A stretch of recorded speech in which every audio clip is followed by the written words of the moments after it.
Welcome, everyone, to the 2025 Road America Challenge from Road America here in Elkhart Lake, Wisconsin. I'm Brian Donati along with Brendan Kazmarek, and I'll tell you what, guys, we are going to have one heck of a show this weekend. We've got 3 days of action here at this 4.48-mile racetrack here, and we've just a little bit behind right now. Had some on-track incident down there in Turn 1, so we're getting a couple minutes late start here, but we're going to end up with having three 25-minute qualifying sessions, one for our green sprint qualifying group, which is going out right now. Then we're going to come back in with our blue sprint qualifying group, then our red sprint qualifying group before we get back into some DE sessions here, and then we're going to get into our sprint racing here later on this afternoon. And I tell you what a facility and what a fantastic weekend this is already, Brendan. We got in here yesterday afternoon, and it's just been gorgeous, and even today is even better. We're going to see some pretty good speeds, I think, out of these cars all weekend long just because of the temperatures and this track that we have. Yeah, I think we've caught the first vaguely fall weekend of the year up here in Wisconsin, Brian. Beautiful weather, nice escape from the humidity and heat we've had, for you and I anyway, out on the East Coast, come to this part of the country. Some delicious food, good beer, and like you said, great racing and high speeds. As we see the first of our groups, the green group, headed down into the braking zone here at turn number 5. It's one of our 964 there, straight off into the runoff there. Yeah, that looks like that's the 64 machine. That's going to be William Harvey having some early issues right there. It's an odd one. You know, you sit kind of on the grid there for, 10, 15 minutes, and then you come out for your qualifying session. And again, this is kind of a short one here at 25 minutes. So, whatever that situation may be with him, got to get that rectified pretty quickly if you want to come out here and get some good speeds. Yeah, it could be just something as simple. Oh, car off into the gravel there down at the bottom of turn number 3. At least one car, and the huge cloud of gravel dust comes up along with it. Looks like it's just kind of gone straight off there at the bottom of the hill. This is twice now in this outlap, Brian. We've seen something, could have been a mistimed downshift, could have been dropping a wheel off into the grass there, trying to set the car up, but on the outlap, you really shouldn't be pushing that hard anyway. So 2 rather odd incidents here just within the first couple of minutes, and immediately straight to a black flag. Yeah, we're going to get a black flag all. We're going to bring all these drivers back in, kind of reset this field here and get them. Now, again, the clock does not stop here, right? So we're going to bring them in. We're going to turn around, and again, one missed the entrance there, so we are going to have what we call a runner.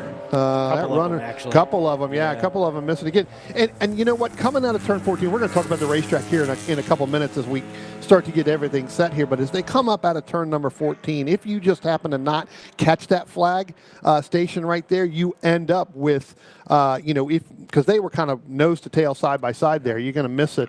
And then you got to come all the way back around, which what that does, Brendan, is that is going to actually take even longer because now we got to get these drivers all the way back in. Yeah, you've kind of got to recalibrate when you come to a place like Road America, Brian. It's a way longer track than anywhere else we go, at least on the broadcast side of the 2025 PCA Club Racing calendar. Watkins Glen, I guess gets close, but this pushes past 4 miles, right? Lap times in the fastest cars are going to be down in the 210 range. That'll be in our red group later on. These cars generally going to be up towards around 225, 230. Now you're saying, okay, we're neutralizing the track, so please proceed slowly and safely back to the pits. That's 3 or 4 minutes gone. All right, so the time starts to tick down. Now let's say we go back to green with 18 or so minutes left on the clock. It's another full outlap. Yep. Get the tires up to temperature, get everything up to operating pressures, and then you go, and now all of a sudden you're looking with less than half of the session time you expected to have to go get a good qualifying lap in, you've got left on the clock, and you've just bled away all of that opportunity to get yourself into a good starting position. Absolutely, and with 34 cars in this group, and again, it's about 9 different classes, that have gone out, especially this morning in practice, in the first practice, and then in the second practice. You may end up getting behind somebody that's not in your group, and with only really getting about 12 and a half, maybe 13 minutes of qualifying time, you really got to be able to get those tire pressures up to where you need them to be, for this qualifying time. Yeah, I think that'll be even more important a little bit later on when we're not the spec classes, but the generation specific classes with the Cup cars and the GT3 spec cars, or GTA B, C, and D classes. That's where you need to have all the tire pressures in the right, very specific window, right? You want everything to be as optimal as possible, and losing that lap time. Now maybe you've only got 2 or 3 laps with tires and brakes in the right operating window to set your best qualifying time available. Here, at least, there's a little bit wider of a range to go get after it. We know from watching past races that the 911 Cup class is going to be a banger, basically, no matter what we do. Correct. So that's helpful. Right, absolutely. No, 100%. But yeah, still, at a place like this here, you want to get a good feel for your car's available pace, what it's like when it's at the limit, and you've now lost, like we said, probably up to half of that available time, even though we had our 2 practice sessions earlier this morning, Brian. Yeah.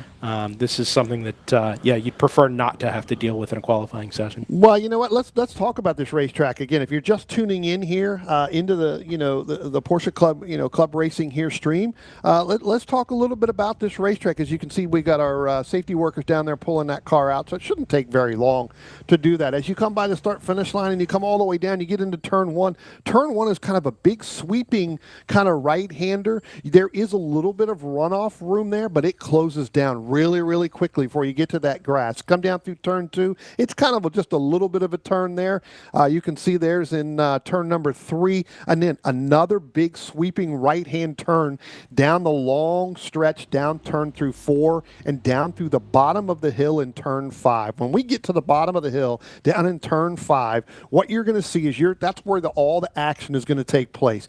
All that is under heavy braking zone. Then we make the left-hand turn. We go up the hill, up underneath the bridge, up into turn 6.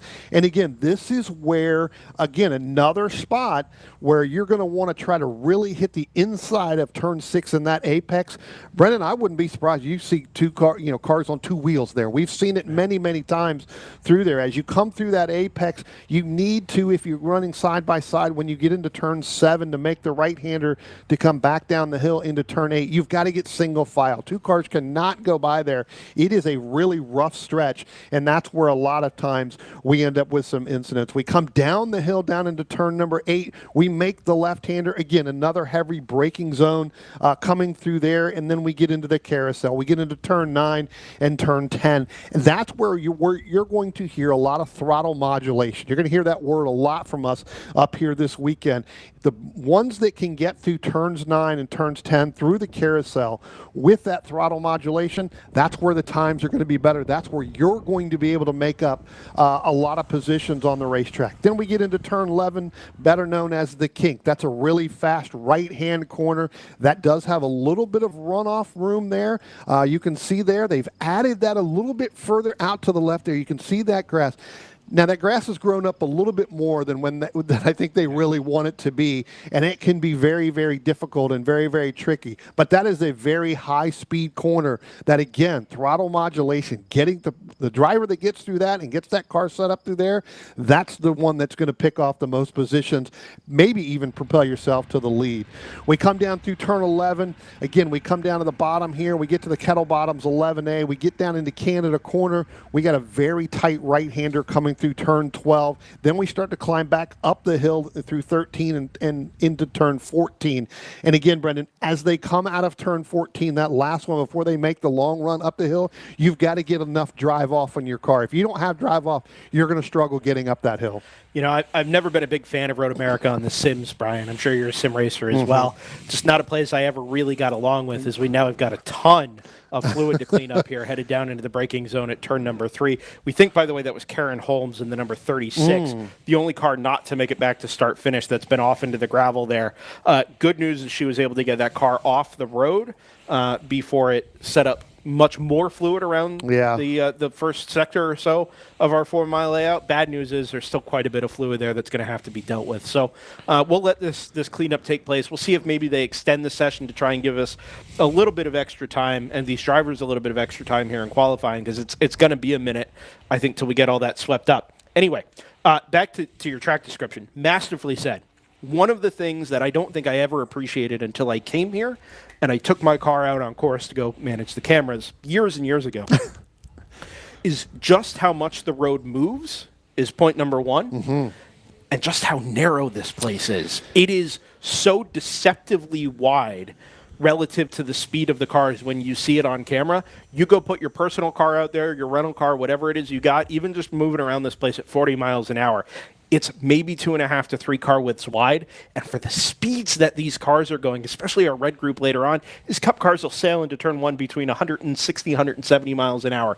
That braking zone down at turn number 5, you're sailing in there at 150, 155, cresting a hill, pitching the car on its nose as it pops over the top of that hill, right? Bending gently to the left on the way in. Same thing between 6 and 7. You come up out of 6, the road is constantly changing radius, curving back to the left. Now you've got to set the car up to go back to the right. The road narrows, feels like it really narrows at the apex and kind of goads you in there to go in there faster than you otherwise might. Big apex curb on the right, can't mount that. You don't want the car up on 2 wheels. Keep the car as flat and as level as you can, but there's no road on the exit. Correct. Because the track is so narrow. Curb out there, like I said, it'll kind of suck you in, but man, the road and the track just isn't there on corner exit. And it's the same thing at the Kink. We see that new grasscrete, as we call it, out there, out on driver's left. The idea isn't necessarily to provide extra grip or to open the radius of the corner. The idea is to clear the dust, right? That became an issue at the end of last season. So it's done its job in that regard. It doesn't necessarily make the corner any faster. It doesn't change the way you approach it. It just makes it a little bit safer if things go wrong for these cars out there on corner exit. And then that run down into turn 12, down into Canada Quarter, Brian. Absolute foot to the floor, road moves right, moves back to the left. You get that last left-hand apex. And while you're still moving the car to the left, wheels not yet straight, you've got to stand the car on its nose down from 160 to about 40 miles an hour and get it turned into turn 12. Great passing zone if you can set the car up right, but man, is it tricky to get that done. Yeah, I tell you what, again, massively said here, and I think maybe you had it with your rental car out there today, and maybe that's what you were doing, trying to get it set up on its nose. So, again, this track, as you talked about, is, while it seems very, very wide as you are racing, it becomes very, very narrow, and there are a lot of spots that we have to get into single file in order for these cars to get around this racetrack. If not, it could be a little bit of a disastrous. I tell you what, while we're waiting here for the cleanup down there out of turn 2 and turn 3, you can see kind of on the camera there. I think we're actually going to call this the safety clean 250 here. The safety truck 250, not the safety clean, the safety truck 250. The sponsorship's still available. Yeah, right, exactly. But hey, look, got to thank Apex Performance for coming on, sponsoring this qualifying group here as we get ready. Some of the notes that I took earlier this morning, Brendan, was just a couple of these drivers. When we were at New Jersey a couple weeks ago, some of the drivers, they struggled, right? It was a very long weekend. Eric Yortsoy was one of them. Really had a challenge, on the racetrack there in several of those sessions. He has come out here today, and again, that car has bounced back, and I think so's that driver, because he's been at the top of the charts in this group, in that Spec Cayman all day long. Both groups, I watched him do it. Again, we've got 7 drivers that are going to be in Spec Cayman, 6 drivers in the Spec Boxer. A little bit shorter than we've normally seen within that class.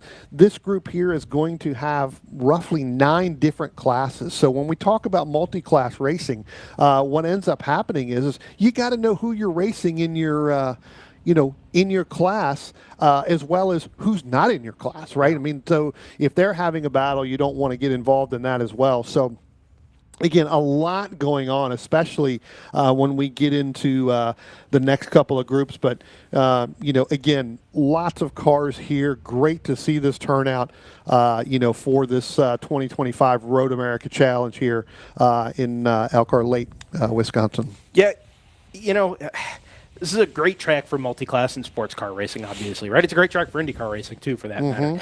But one of the real benefits that we get at a place like Road America is that it allows cars that make their speed in different ways to separate themselves, right? So whereas at a place like New Jersey, very technical, it's got a couple of corners where you could use some good punch and good torque out of those slower corners. Here, it is a track that relies so heavily on mid-corner speed and acceleration out of those mid-speed corners, right? So if you are in a class of car or a type of car that makes its speed way at the far end of the straightaway, you pull on your competitors out on track up these long straightaways, you build yourself a little bit of a margin, and then through that next sequence of corners, whether it's 1, 2, and 3, whether it's 5 up through turn 8, 9, 10, up at the carousel, whatever the case might be, at least then it allows the unique classes within a larger race group to race by themselves. Maybe 911 Cup, gets a little bit of respite from some of the traffic that they're dealing with, and they can spend half a lap just fighting amongst themselves, right? Yeah. Sort your positions out, and then you catch traffic later on in the lap. So it does allow us to spread out a little bit, but even if we do find cars in similar zones as far as lap time goes, at least it's still a track and a venue that lends itself to really, really good racing. Right.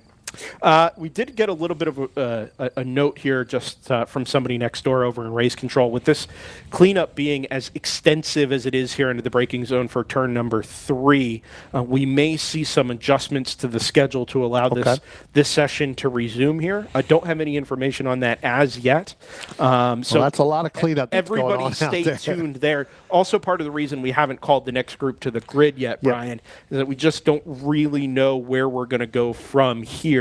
Right. As far as number one, the length and the duration of this cleanup, and number 2, what the session resumption and the rest of this Saturday schedule is going to look like. Yeah, that looks pretty extensive over there. Again, and I'm joking, and it looks like Brendan, they are taking these cars back. Interesting. Making that right-hand turn. So again, that could be a bigger delay than we think. Again, that was a lot that was put down there, and you look through the, when we were showing that on screen. Again, the safety, the trucks and the safety crew there, really hard working getting that done as quickly as it can. That's actually going to take probably a little bit of time to get that done. So probably the right thing to do here, turn these cars, make them to the right, take them back behind the wall, and then figure out what they want to do from there rather than just having them sit here on pit road. Yeah, this may be the sort of thing. Remember, Brian, we've got our non-points sprint races coming up after this group of qualifying sessions. It may be the sort of thing where we allow this cleanup to wrap up here. We go into blue and red, and then maybe green gets bumped to later in the day before those sprint races. Could be. Yep, yeah, very well could be. Again, that's pure speculation here, but we've got some window to play with. Yes. In the rest of the Saturday schedule that still allows us to get those 20-minute proper sprint races, by the way, in a little bit later this afternoon. Yeah, no, absolutely. We'll keep an eye on that. We'll hear what they're going to say here, but exactly. Take time, get this cleaned up, get the other groups back out here, bring them back out, and maybe adjust the races. Maybe throw the green group there at the end, right? Maybe just revert the order, which gives these drivers enough time, because there is about an hour in between the end of qualifying from our red group back to where the green group is supposed to come back. And again, that's a non-points race, sprint race out there, to get the additional track time. But we could end up just moving, again, pure speculation, move the green group down to the bottom, take that time to do it and see what happens. Yeah, the good news here, too, is with as much oil dry as we've got down, we have at least 4 more sessions before we send cars, at some speed down into this section of the track. If we were in the middle of a race group here, Brian, we'd be sending, 30 or 40 cars strong down out at turn 1, right into that dust. At least here we've got the opportunity to dissipate some of that, clean up the track surface, and for our next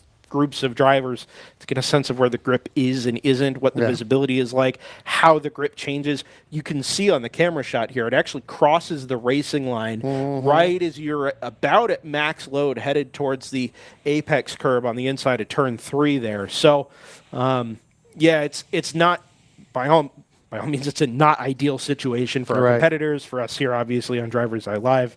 Yep. We'd love to get this cleaned up and for us to be on our way here. Obviously, some changes are likely for the rest of the day, being that we don't really even get to call that a qualifying session. Yes, everybody set a lap time, but most of those were black flag in laps. Well, I was going to say, really nobody crossed the start-finish line on track. Correct. I mean, Yeah. So there really was no flying lap, no out lap completed. I mean, if you wanted to look at it right now, Waleed Chetty in that 147 machine, he did almost a 3-minute lap. Well, I know Waleed can go a lot faster than that. So same thing when I talk about with Eric Yortsoy and Matt DiStefano. Again, 2:58 in a 3-minute. Well, I think Eric can run a faster than a 3-minute lap around here. So, I would hope so. No, I mean him physically running. Physically running. Yeah, I got you. So, again, as you just said, a lot of these cars, when they cross the start-finish line, it was coming back down pit road because they got the black flag there on the back side of the racetrack. So. We should step away here, Brian, very briefly while we're kind of vamping here a little bit and waiting for them to wrap that cleanup up between turns 1 and 3. I'll let you proceed that direction. We're going to hold off on that call to grid just because we don't know where we're going yet. Yeah, we'll get information on that. So I'll tell you what, why don't we go ahead, we'll take a break, we'll come back here, and then we'll have some updates for you of how long this is more than likely going to take and then go from there. So you're watching the 2025 Road America Challenge here at Road America in Elkhart Lake, Wisconsin. We'll be right back.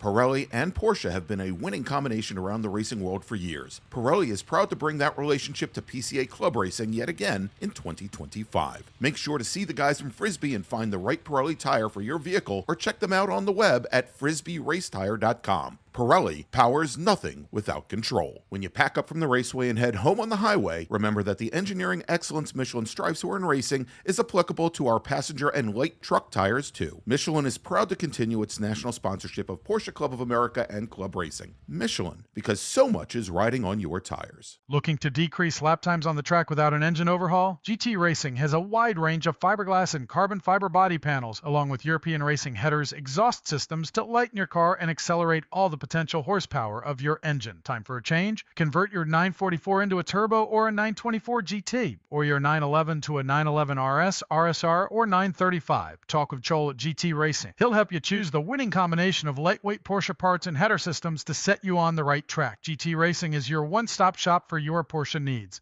GT Racing is a national sponsor and proudly sponsors tech inspections at PCA Club races. GT Racing also sponsors the Best Prepared Car Award, a $100 gift certificate at each race. Call Joel at GT Racing today at 1-800-797-2911 or find us on the web at www.gt-racing.com. Our first club racing sponsor, Porsche Cars North America, funds the club racing news and sponsors the Workers' Choice Award, considered the most prestigious award given at a club race. Thank you to PCNA for offering vital support to our club racing program.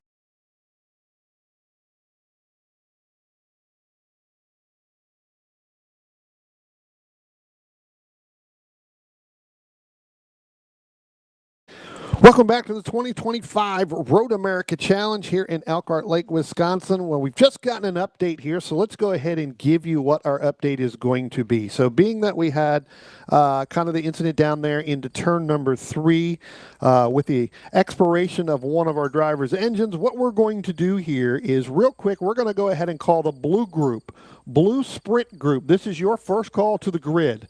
Blue sprint group, this is your first call to the grid. For the green group, the green sprint group that was supposed to go out in qualifying, what we're going to do is your sprint race, your non-point sprint race that was supposed to happen around 3:45 is now going to be your qualifying. Okay, so there will be no sprint for the green group for that non-points race later today. That is actually going to be your qualifying session. So we could get, if you're in the blue group, start making your way to the grid. They're going to go on track here momentarily. It looks like we're We're getting ready to go out here now, so if you have not heard or not received that message, you may want to start getting up here because your qualifying session is getting ready to go on track. Yeah, kind of caught us by surprise there. You'd hope that the blue group made its way to the grid as soon as we got ourselves underway there, but we pretty much exhausted, I think, our window for that green session. Yeah, 1:55 right on the dot. Our cars were all off. So unfortunately, we lost the green track time there, but as far as the rest of our daily schedule goes, we're pretty much unaffected. So hopefully we get a 25-minute qualifying session now at the very least for our blue and red groups. Yeah, and again, the unfortunate thing is now the green group, which, again, as the more you look into this, it's a non-points race.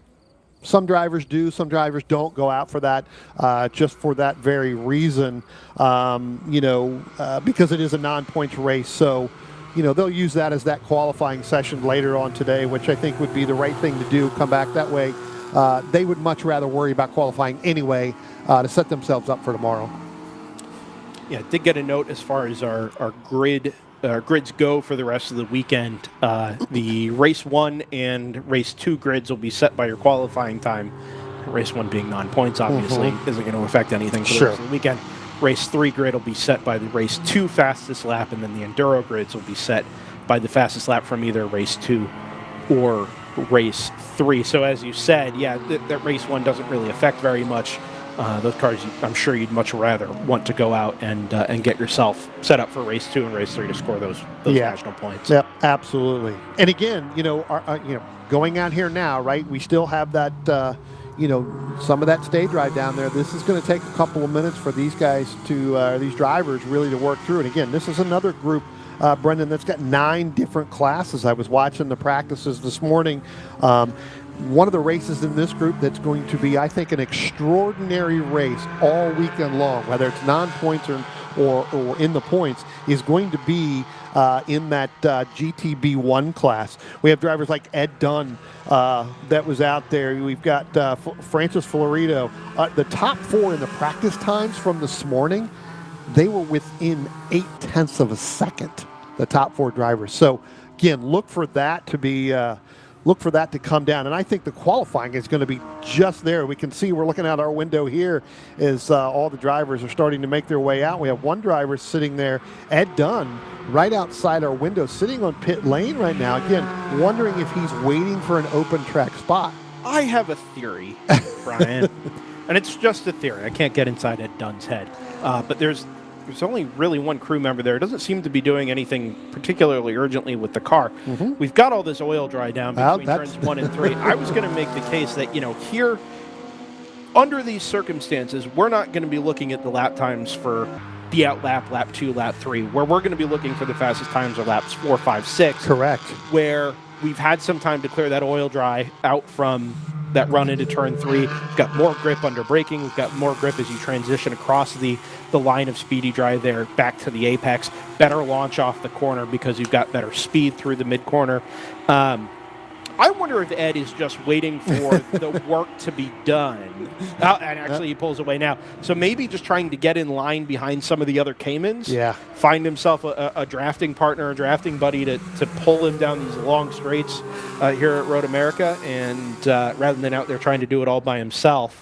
That's not a bad strategy, actually. Here's our first look at cars at speed coming down into turn number 3. And right now, I wouldn't even call it at speed, right? True. It has become a super heavy braking. You can see, and fortunately that driver was not technically online when she had that issue over there earlier in that 911. So, I think what this kind of demands from our blue group drivers here, Brian, is going to be precision, right?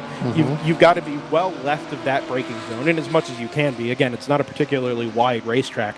Be left of the oil dry into the braking zone, and then pick the right spot on your way in to cross over. Yep. Exactly, and get back to that apex curb at the same time. You get a kind of a dive bomb there inside. Somebody didn't listen to your strategy there. I think you maybe got caught off guard there on the brakes. But anyway, get back to the throttle after you've cleared where that oil dry is. Because the last thing you want to do is transfer all the weight to the rear wheels, put all that power and torque down as you're on a bed of sand and kitty litter, essentially. Correct. Yeah. Yep. By the way, it's a 996 Cup car out there in this group, which I think, as a big fan of 996 GT3 Cups, maybe the first time we've seen a car of that vintage in one of our broadcast races this year. There it is, that yellow and black car headed underneath the bridge formerly known as Speedville into the carousel. Big fan. Pretty good drive off there. Remember, I talked about this earlier on when we were talking about getting through the carousel. That throttle modulation really, in order to take these cars, and build up that speed before you get down here into turn number 11 into the kink. If you can get that car settled just nicely and get that throttle modulation where you can stay on that throttle as long as possible, look, that car is just going to go somewhere, and that's exactly what happened there, coming down out of turn number 8 and getting through turn 9 and 10. These Caymans will be really well balanced through that corner, right? The mid-engine that weight a little bit further forward than we're going to see in our Cup cars a little bit later on, to where you can let that car slide and move around a little bit, well balanced all the way through the 200 degrees or so that takes you through the carousel out the other side. The Cup cars a little bit later on are going to really reward the cars that can commit to coming onto the throttle. It's going to squat down at the rear end. You commit to the throttle right at the earliest possible opportunity, and if you can feed the car out to the the exit curb on the outside of turn number 10, coming into the throttle as early as possible, it can reward you with a couple of miles an hour in the run down into the kink. Right. First vaguely representative lap times being set now. Looks like Tom Burke and Chris Dooley both in GTD3, with Mark Calzaretta now into third as well. I've got to reset there we go. Now we're sorting by fastest lap time. So it's Dooley, then Burke in GTD3 up at the top. Half a second between them. 2:17.667 is the provisional pole time before he slipped back to Ryan Sikowski in the number 4. That's a GTD2 car up and amongst the GTD3 entries. P4 to 2:20.4.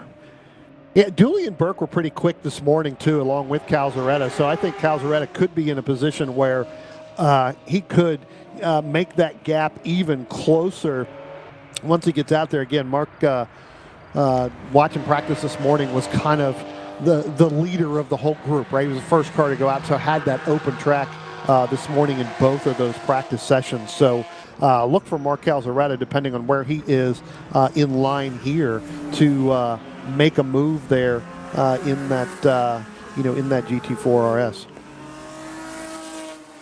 Looking back a little bit further there, I was talking about this GTB1 class. Francis Florido in that number 48 machine right now on the provisional pole there with a 2:26.694. Russell Motorana as well in that 2:30. So about a 4-second gap. Like I said, this morning during the second practice session, you had drivers like Ed Dunn, you had Florido, you had Angus Rogers, who actually was, I believe, was the top of the chart there during practice this morning. Can't count out Kevin Sear in that 194 machine. Again, another driver we've seen multiple times this year during our broadcast, where he has taken that car and he has moved it up to the top. Started out kind of middle in the pack and then would work his way up as the races went on. So again, these drivers, as we talked about, they're just starting to get the feel of kind of where they are, especially coming down into turn number 3 here out of turn number 2. Still got that line there. Drivers are just very timid to cut through there. That will take and that will affect your overall time. Yeah, you can see how much that white powder is kind of lightened up there on the crossover into the apex at turn number 3. So it looks like we're making good progress on cleaning the racing line up. Reflected in the lap times as well. Burke now goes to the overall and GTD3 provisional pole, 2:16.347. So something like a second quicker than lap number 1. Dooley also improves now into the 17s. But still over a second behind that number 77. Mark Calzaretta did not improve on lap number 2, well, number 3 if you include the outlap. And in fact, it was actually looked like maybe something of a cool down lap, which is interesting because I wouldn't have thought your second flyer would have been a cool down lap. Well, it could be setting it up just for one good punch, right? One good punch of a run there. Again, go back to that GTB1, Russell Motorama in that 726 machine. Now he goes to the top. Angus Rogers comes up, sitting in second. Ed Dunn, where he was down at the bottom, down into fourth place in there. Francis Florido in that 48, sitting in third right now. So again, a lot of time here to play out. Still got about 19 minutes. So I'll tell you what, Brendan, why don't we do this? Why don't we go ahead and make our first call to the grid for our next group, which will be our red sprint group. Attention in the paddock, attention in the paddock. Red sprint group. This is your first call to the grid for your qualifying. Red sprint group. This is your first call to the grid for qualifying. You know what, Brendan? I'll tell you that got to thank GT Racing here for coming out, presenting this qualifying session here for our blue sprint group. So thank you for coming on board for GT Racing here. Couldn't have done it here without you guys. So appreciate you coming on here. Yeah, normally. Brian, we'd see local sponsors and partners get involved in sponsoring the broadcast, and we've got a few that you'll hear from certainly later on in the weekend. This weekend was one that we had anticipated covering as part of our national calendar, so featuring some of our Porsche Club of America, PCA Club Racing national partners and sponsors this weekend as well, which is a great opportunity. We got one more of these coming up down at Circuit of the Americas in November, which really, really looking forward to as well, in addition to our Summit Point coverage in about 2 weeks' time.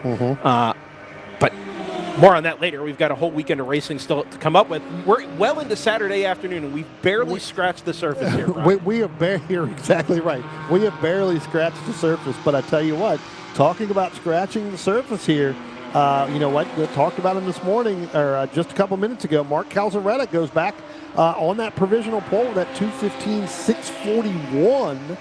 So again, these drivers starting to get the feel, starting to get through turn number 3 here, Brendan. And I'll tell you what, these drivers are starting to put some lap times down now here. Yeah, that 2:15.6 is a really, really quick time. That's 2 seconds quicker than the first flyer we saw out of most of these cars. Some of that will be tire temperature. Some of that will be track cleanup. Some of that will be fuel loads beginning to lighten up a little bit. And remember, with these long straightaways here, even just a mile an hour or two or more at the mid-corner really, really pays dividends in that initial acceleration zone and eventually in the top end down at the other end of the straightaways. So it does matter. You're going to see, I think, continued improvements throughout these sessions, basically right up until the checkered flag. Yeah. Tell you what, as I mentioned, we've got 9 different classes within this group. Let's cover some of these other ones. So in our H class, in the 515, Richard Eggleston, he's right now on the pole, provisional pole there, over Rick Fisher there with a 234.832 to a 234.971. So that's less than a tenth. GT4, we have the 952 there. Frank Powell sitting on the provisional pole in that group with a 225.842. So again, those times coming down. GTC3, we have one driver, Alan Winter, in the 262 machine.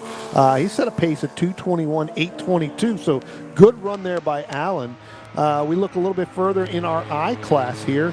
2 drivers there. Kurt Conrath in the 518, sitting currently on the provisional pole. As our timing and scoring just went out, right as I was getting there.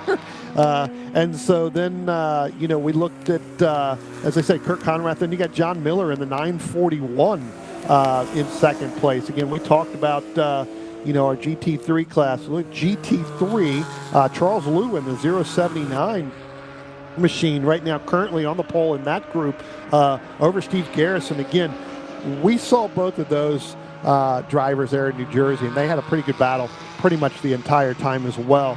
GTD1, Mark Hausman in the 05 and Jeff Robbins in the 444. So again, Hausman with a 223.497, so about 2 seconds over Robbins. So again, kind of the layout of all of our different groups right now.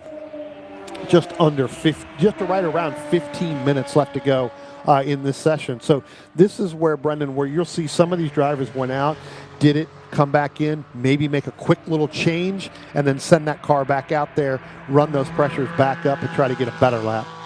Yeah, the 444 of Jeff Robbins is right across from us here in the pit lane. Looks like doing exactly that. A couple of other GT4 or GT4S Caymans down a little further down in the pit lane. One of them up on the jacks now comes down off the jacks and will presumably head back out on track to do it all again.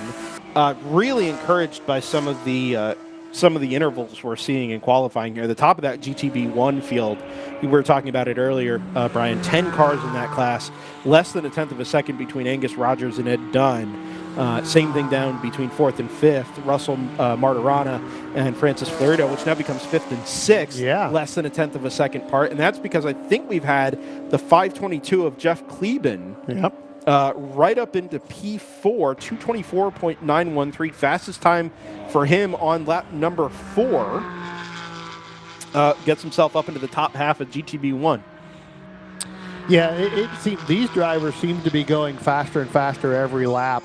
Some of them setting their personal bests, as we get through 4 and 5 laps. So again, some of these cars set up not only to do a 1 or 2 lap stint here, but getting into that 5 and 6, maybe getting a little bit of a draft, just like we talked about earlier on. So. Yeah, keep eyes out on the 51 of Ray Ramirez. Looks like that car has just been into and out of the pit lane and is going to reset here for another flying lap. Should be headed down, actually, out in turn number 1. I think it's the white and black car there. Black and orange. So headed down into turn number 3 here. So second car in line, a little bit further back. We can follow him around here. Yeah, there it is. Yeah. Caught up in traffic there. You can tell Ed Dunn's car. He's got the big, the big numbers, the 98. The NASCAR type looking numbers on there. So, tell you what, why don't we go ahead and make another call here to the grid here while we're doing that.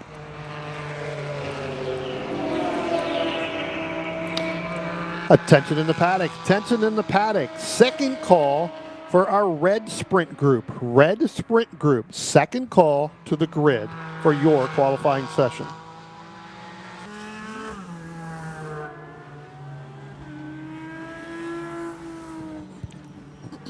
Yeah, let's jump from that right into a quick ad break here. We've got 12 minutes left on the clock. It'll probably be a little bit less than that.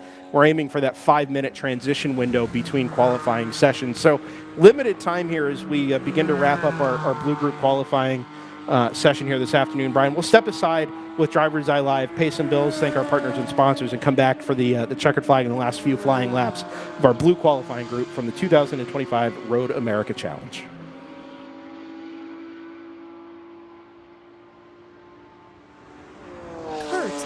German Auto Works has over 35 years in the Porsche dealer network and over 13 years in his own shop. He enjoys caring for all Porsches and looks forward to meeting you and your car. He's located down in Homer Glen, Illinois, 30 miles southwest of Chicago. For more information, go to Kurt's homepage. It's Kurt's with an S, KurtzGermanAutoWorks.com.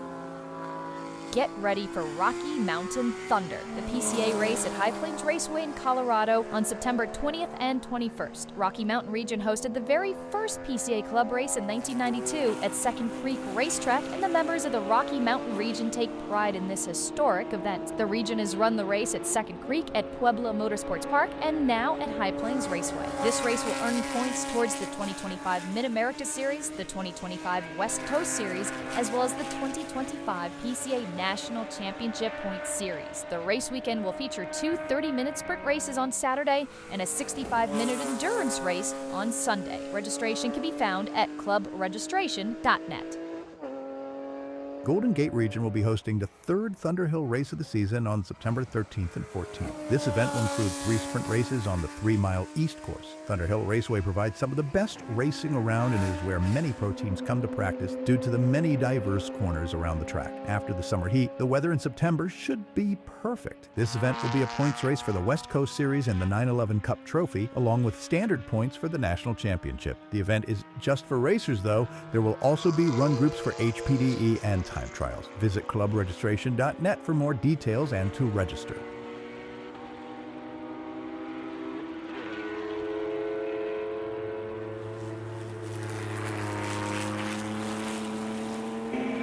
Welcome back to the 2025 Road America Challenge here from Elkhart Lake, Wisconsin. I am Brian Donati along with Brendan Kazmarek.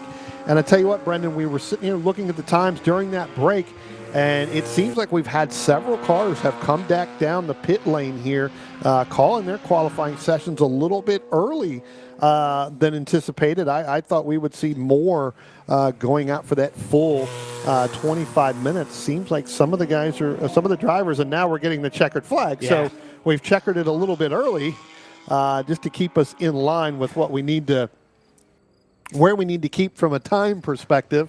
So, again, we've got, maybe that's why they were coming down pit road there, because they knew it was coming out. So, think of this like a Formula One qualifying session. A lot of times you'll get them get these lap times in 2 quick bursts, right? You send the car out, you get a sense for, what the grip level is like, tire pressures, temperatures, come back in, you make a couple of adjustments specific to the track conditions at the time, and then you go send it again on low fuel. I think that's kind of what we saw, and it actually looks like it's paid off in a couple of places. Down in GTD3, Mark Calzaretta ends up on the provisional pole. That car has been into the pit lane now, and with Tom Burke's last lap being a 17.3, I don't know that that's going to change here on the final lap. So at least for the next minute or so until it's made final, it looks like Mark Calzaretta is going to come out on top in GTD3. And then up in GTB1, it was going to be Ed Dunn until I scrolled back up.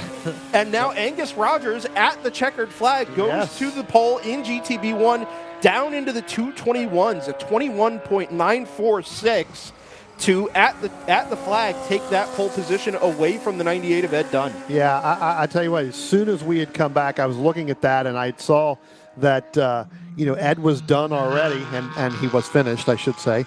He was done and finished. Ended up watching Angus Rogers come out of turn number 14 and come up the hill, cross that start-finish line, and pick that provisional pole up in GTB1. So, again, great run there towards the end, and that's kind of the difference we talked about with some of these drivers. Some of them set it up to go longer, and some of them don't. And then you end up getting that draft, especially if you come out of 12 and 13 all the way up to 14. Yeah, no 2 laps at Road America are ever going to be the same, right? Absolutely and, not. Sometimes you've just got to catch traffic right or catch the draft right, and it does pay to be out there and continually turning laps. That's not what happened up in the H class. Richard Eggleston in the number 515, 3 laps is all that was needed. An out lap, an installation lap, and then a flyer puts that 515, 911 up onto the H-Class pole ahead of Rick Fisher, who flashes back through but can't improve, 234.971.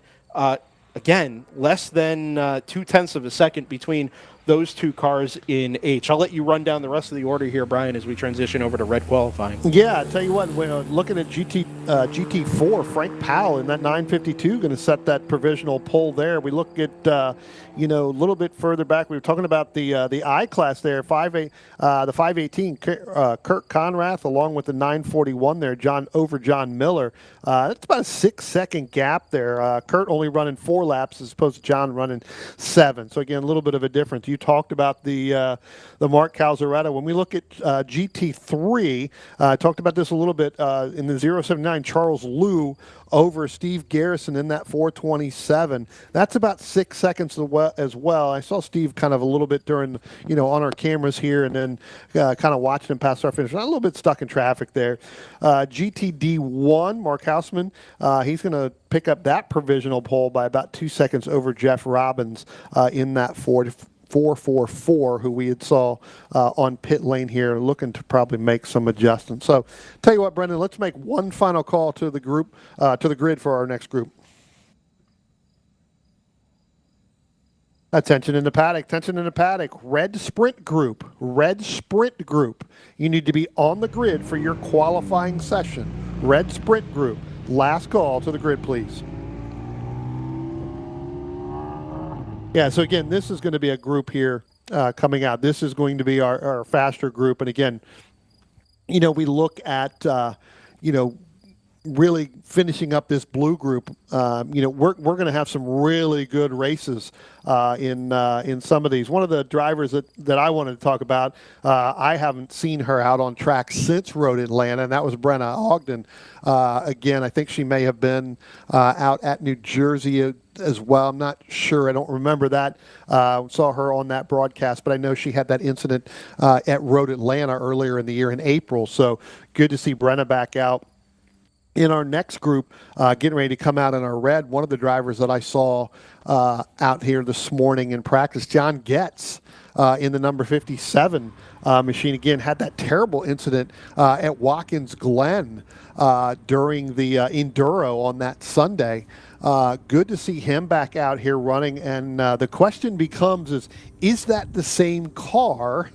Or did we just change the chassis and just keep the paint schemes and the wraps the same as they're getting ready to come out now? Bob Mueller going to be the first car out. Rene Robichaux, Philip Leja, and then Corey Freeman. That's going to be your top couple cars coming out. Again, Corey Freeman changing paint schemes on us. Used to be the red 014, now kind of the white in gold there. But back to John Getz. Again, had that terrible incident at the bus stop at Watkins Glen. So again, good to see him back out here, and hopefully that is the same car. I've got a video and a few pictures of that car after that incident. So yeah, it takes a special amount of commitment to have the type of thing that happened to him up at at Watkins Glen back in June. Ended his day, almost ended the weekend for us. We were able to get a couple of laps of racing in the end of the Enduro afterwards, but to have that incident, walk away from racing, get the car rebuilt or built up a new one, and then come back and have your race back be at Road America. Yeah. Right? So not short on commitment here, and not short on consequence either. This is a track that rewards braveness, it rewards speed, and like we said, commitment more than anything else. These are the types of cars that really put that on display. They're GT3 Cup cars of varying vintage, all the way back into the 997s. We've got the GT3Rs, GT3 spec cars, FIA GT3 spec cars, I should clarify. A couple of Cayman GT4 RS Club Sports in there as well.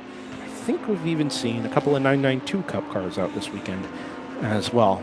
Yeah, I thought I saw maybe two of them out there. There may be more than that. I may have missed them from this morning. Again, got here early enough to watch the practice sessions and everything out here this morning, just to see who was here. Got to walk around the paddock a little bit, see some of the cars, see some of the drivers, take a look at some of the things. So again, this qualifying group sponsored by Essex Parts. Essex Parts presented this red group sprint qualifying session. So thank you for coming on here to present this group. Interesting car here just coming through the shot. Black and white with the red mirrors.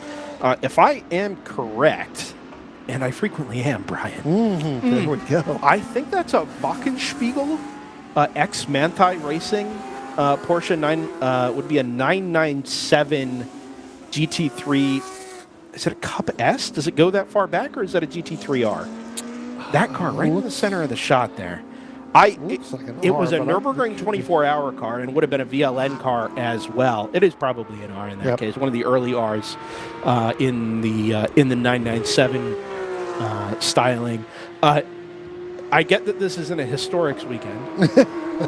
Some of these Cup cars, and in this group particular, do have some lineage to them. Yes. But man, it is really cool to see cars that 10, 15 years ago would have been absolute cream of the crop.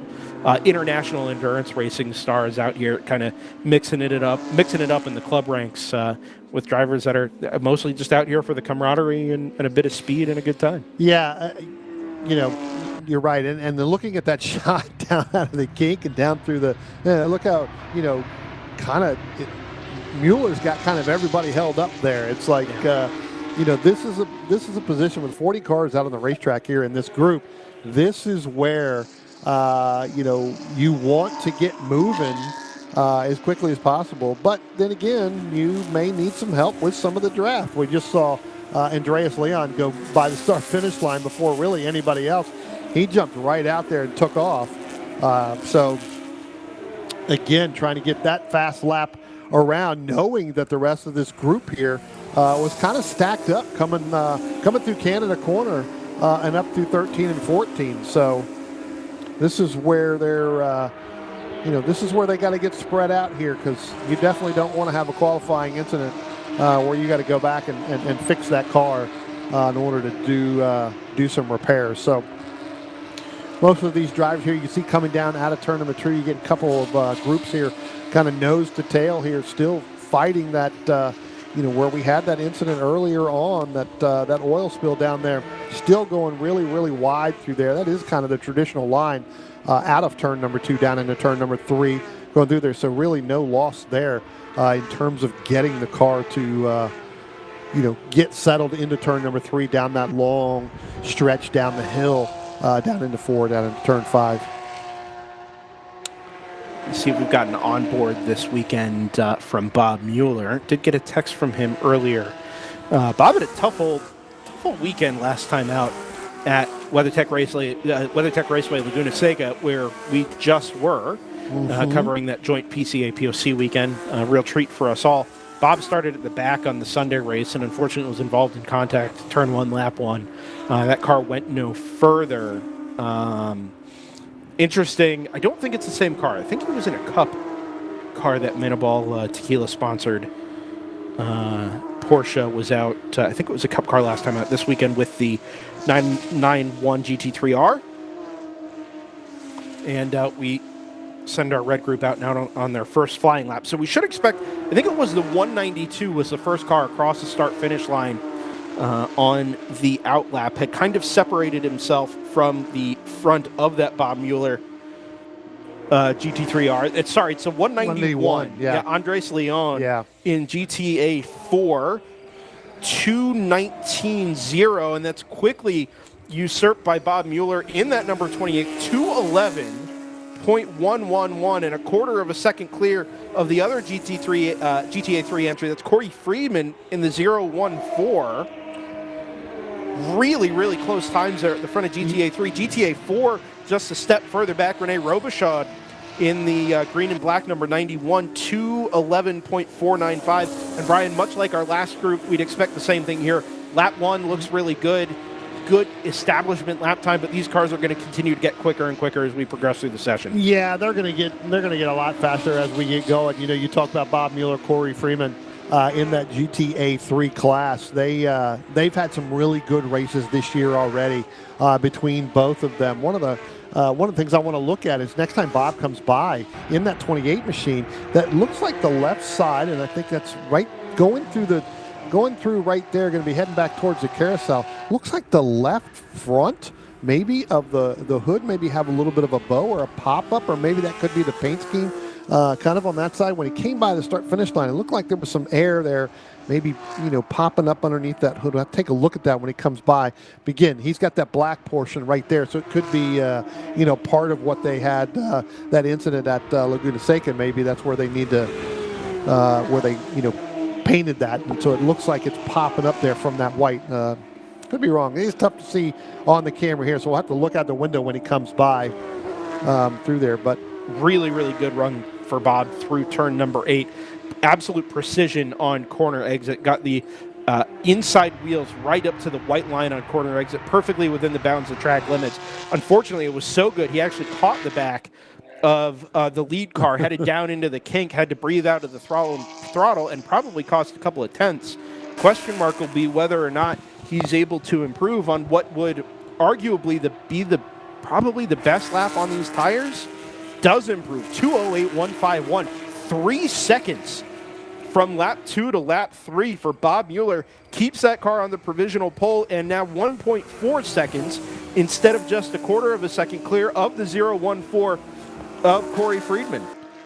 Well, I tell you what, Bob Mueller is no stranger to putting his, looks like we got a little bit of a hot pull right there going out of there, but Bob is no stranger of putting car and body to the test. So Bob has done triathlons for 18 years before getting into a race car. So he decided, well, you know what? I'm going to race cars instead of my body. So he is in no form of not putting things to the test and going through, and getting the most out of everything. So again, former GTA 4 champion, former GTA 3 champion. He's got track records, with the Porsche Club Racing. And he's also got some podium finishes there in the Carrera Cup as well. So no stranger to these Porsches. I think that car on the outside of turn 12, or between 12 and 13, there was going to be the 144 of Jean Audet. That red and gray number, 144 997 GT3 Cup. Mm-hmm. Your eyes don't deceive you. That is a Flying Lizard Motorsports liveried 997. Would likely have been, if that's an original livery to that car, would likely have been a GTC car, I think, in the American Le Mans Series, running with Flying Lizard Motorsports. Yep. Again, cars with some international provenance here, cars that kind of captured my imagination as a youth and young adult. Nice to see them out here still getting meaningful laps. Unfortunately, that car is not getting meaningful laps at the moment. It looks like it'll just be kept there in the cutout at the exit of Canada Corner until the end of the session. Brian, it doesn't seem like even with that local yellow down at turn 12, we've really had much give up in the lap times here in these early stages. Yeah, we have not. I mean, you're seeing some of these drivers, Rene Robichaux in that GTA 4 class here, starting to get some times here, coming down with that 209 sitting on the provisional pole. Remember Andreas Lyon, as we talked about in the 191 out there, sitting second there. GT1, Steve Parker leading Keith Erickson in GT1. GTA 2, Kevin Roush over Jeff Isringhausen in that 159. You talked about Jean Audet in that 144. Actually has not even completed that lap. So that happened on the very first, out lap there. So not getting that done as we look at that. GTC 8, Griffin Fuji in that 270 machine over John Getz. Talked about him earlier on in that 57, along with Troy Peterson. That's your top three in GTC 8. We talked about Bob Mueller, Corey Freeman in that GTA 3, GTC 7. You've got Jeffrey Isringhausen Jr., Philip Leja, and then Robert Wisen. That's your top three there, along with Cliff Kyer. Don't count out Cliff by the end of this weekend, right? That car gets stronger and stronger as the weekend goes on. Every single time we're out here. Greg Herback in GT2 leading Tom Rogers along over Dave Bradshaw. GTC 6, Keith Clark leading Eric Mize, and then Edward Baus in that number 25 machine. So with about 17 and a half minutes to go, this is where it gets going. Real quick, Brian, I do just want to make a quick note as we get the number 412 into the pit lane about halfway through this session. Bob Mueller and Corey Friedman in GTA 3, about a second and a half, 1.6 or so between them. Rene Robichaux has split them now on the overall grid. And you could say, well, those cars are not in the same class, GTA 4, GTA 3. It's not really important in qualifying. Mueller and Friedman are still 1 and 2 in class. What that does is it bumps Corey Friedman back to the second row overall. Correct. And gives Bob Mueller kind of an uncontested run, potentially, down into turn number 1 when we go to start whether it's our non-points race today or our points races tomorrow.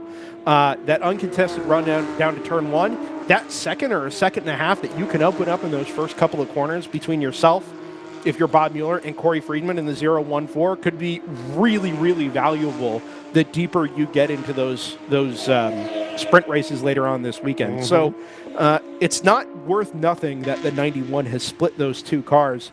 Also worth noting, just had a change in provisional pole in GTC 8. John Getz in the 57, 212.243, is able to clear the number 270 of Griffin Fuji. Those cars were about a tenth of a second apart. Now they're about a tenth of a second apart in the other direction. Getz now leads Fuji, and then a big gap back to Joseph Viola in the number 62, third in class. I agree with you, Brian. Yeah, we're quickly cleared halfway here in our red sprint group qualifying session. We'll step aside with a call to grid for our next HPDE group. Yep, I was going to say, let's go ahead and make a call here for our first DE group. This will be the DE2. So first call to the grid for DE Group 2. DE Group 2. This is your first call to the grid. And when we come back, we'll pick up the rest of this qualifying session. You're watching the 2025 Road America Challenge from right here in Elkhart Lake, Wisconsin. We'll be right back.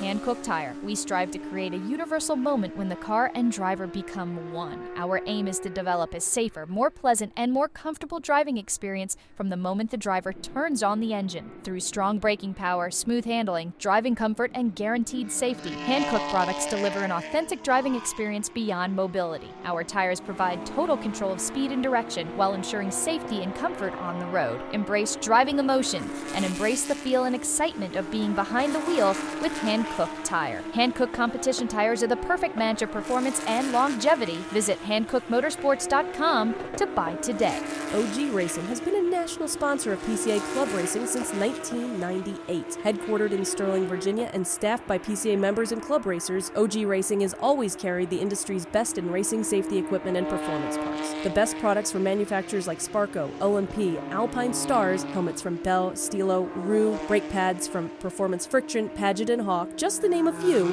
and are always in stock and ready to ship from their 12,000 square foot warehouse. Give OG Racing a call or visit them at www.ogracing.com and sign up for their newsletter. We're not just a one-off experience, we're a call to freedom.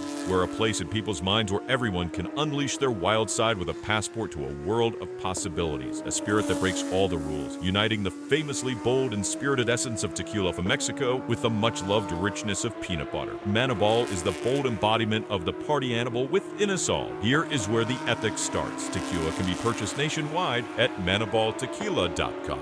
Club Reg is a supporter of PCA Club Racing and the provider of all registration for each of our races. ClubRegistration.net is a unique service because we put all of our customers first. You can use our services for free or with a small credit card handling fee. How can you go wrong? Included with both are custom solutions tailored to meet your needs. Find out more information at ClubRegistration.net.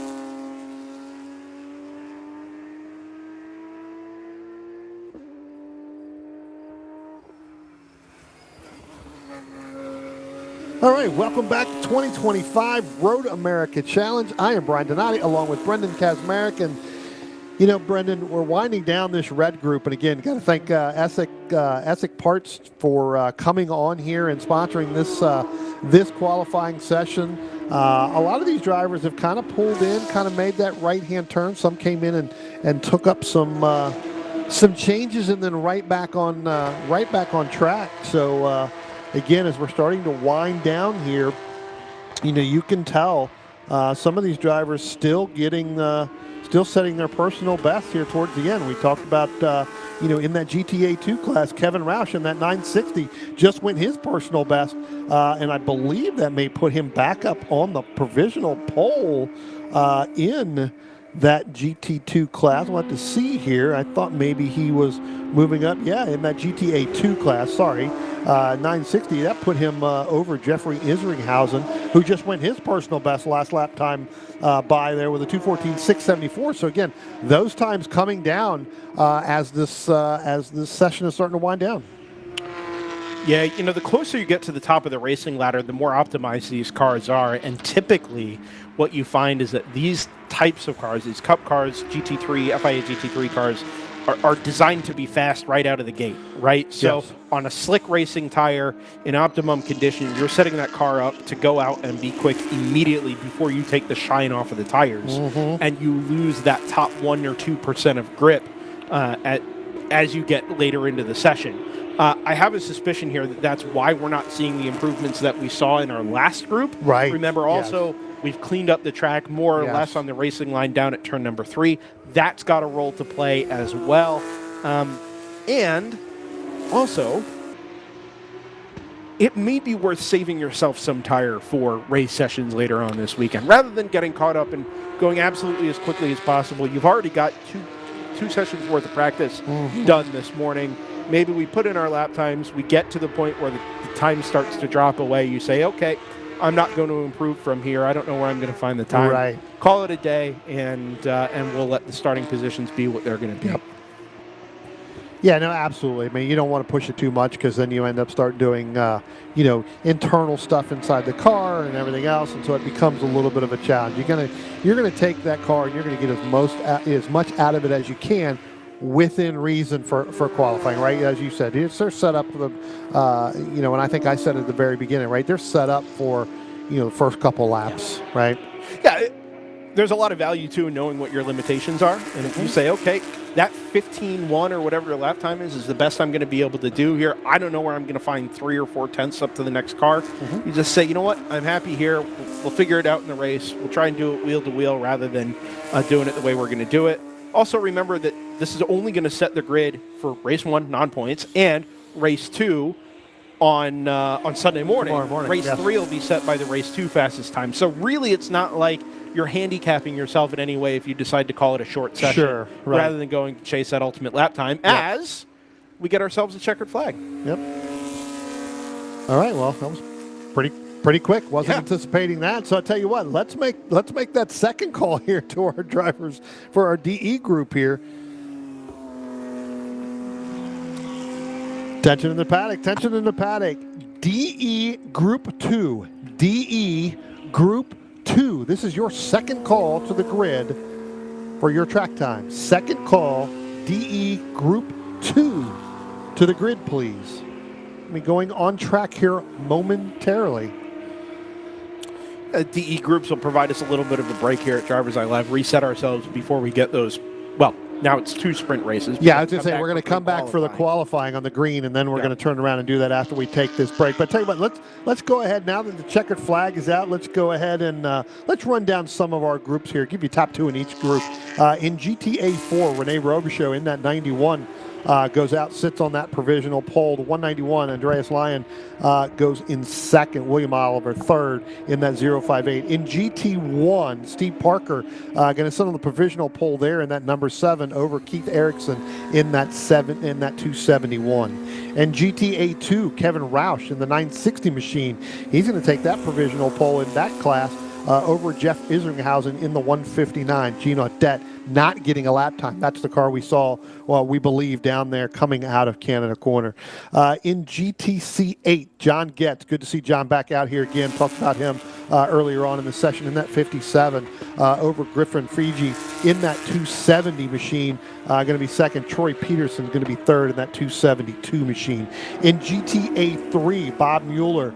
He's going to lead over Corey Friedman. Again, that's a battle right now, about 1.6 seconds in time. But I tell you what, Brendan, when we get to the race, you talked about that overall. I think you're going to see some pretty good battles going on there. In GTC 7, Jeff Isringhausen Jr. in the 81 machine. He's going to pick up the pole in that. Philip Leja in that number 3 is going to be second with the 127, and Robert Wisen is going to be sitting in third. In GT2, Tom Rogers in the 44. We saw him come in down the pit lane with a time 2:17.443. He's going to pick up the pole there over Greg Herback in the 49. Dave Bradshaw in the 7 and 11 is going to be third. In GTC 6, the 361 there, Eric Mize is going to pick up the pole there with Keith Clark in the 74. Is going to be third, and then the 25 of Edward Baus is going to be third in that class. So with that said, we'll come back here again. We're going to have our qualifying 25 minutes for our green group where we had that challenge earlier on. But we're going to take a short break, give our DE drivers some time out here on the racetrack. When we come back, we'll pick up the green qualifying session. You're watching the 2025 Road America Challenge from Elkhart Lake, Wisconsin. We'll be back shortly.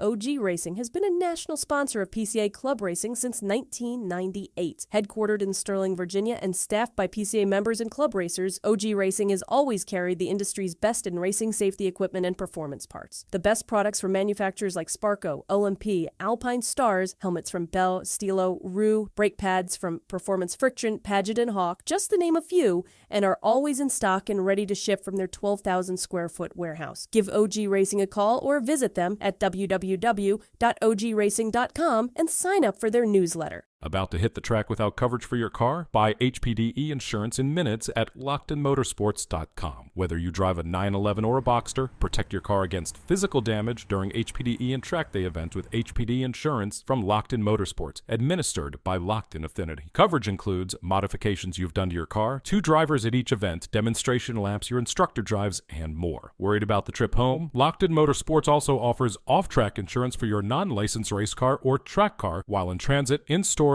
and in the paddock, plus options for your trailer, equipment, and tools. Insure your Porsche today at LockedInMotorsports.com. Miller's Oils is proud to be a Porsche Club racing sponsor and to work with Racer's Edge as their North American distributor. Miller's Oils has been blending oil since 1887 and has an extensive product line for virtually every street or racetrack application. The technology implemented in Miller's engine oil and gear oils protects the wear surfaces of your engine and gear train on a microscopic level, significantly reducing friction and increasing the life of your engine and gear train. We encourage you to try Miller's and judge for yourself with the help of an oil sample analysis.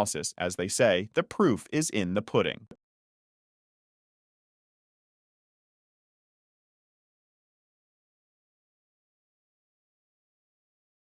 Every one of us has a moment that we fell in love with Porsche. Some of us were born into it, or took it in from culture. All of us have a favorite movie scene with a Porsche. But for many of us, it was love at first sight. For 70 years, we've celebrated the thrill of driving a Porsche. There's been a lot of changes to technology in that time. From air to water, manual to PDK, and internal combustion to electricity.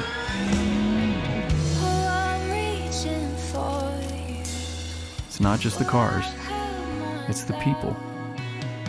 This club is a community.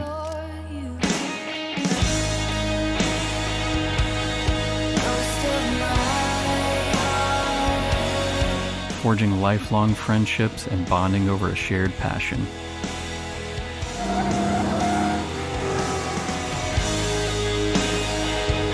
Whether it be on the track,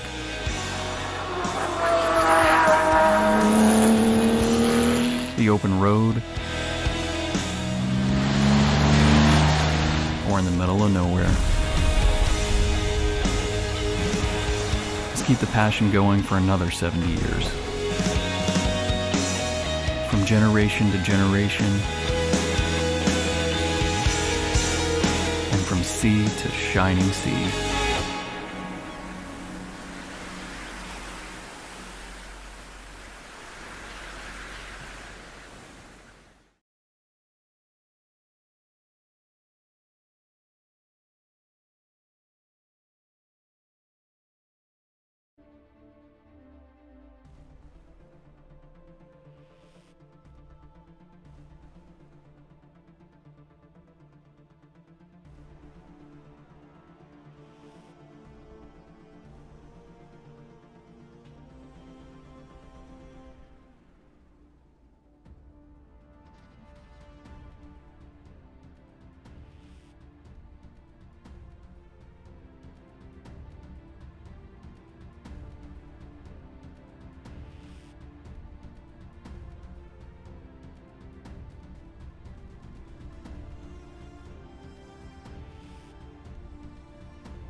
Welcome back to the 2025 Road America Challenge here at Road America in Elkhart Lake, Wisconsin.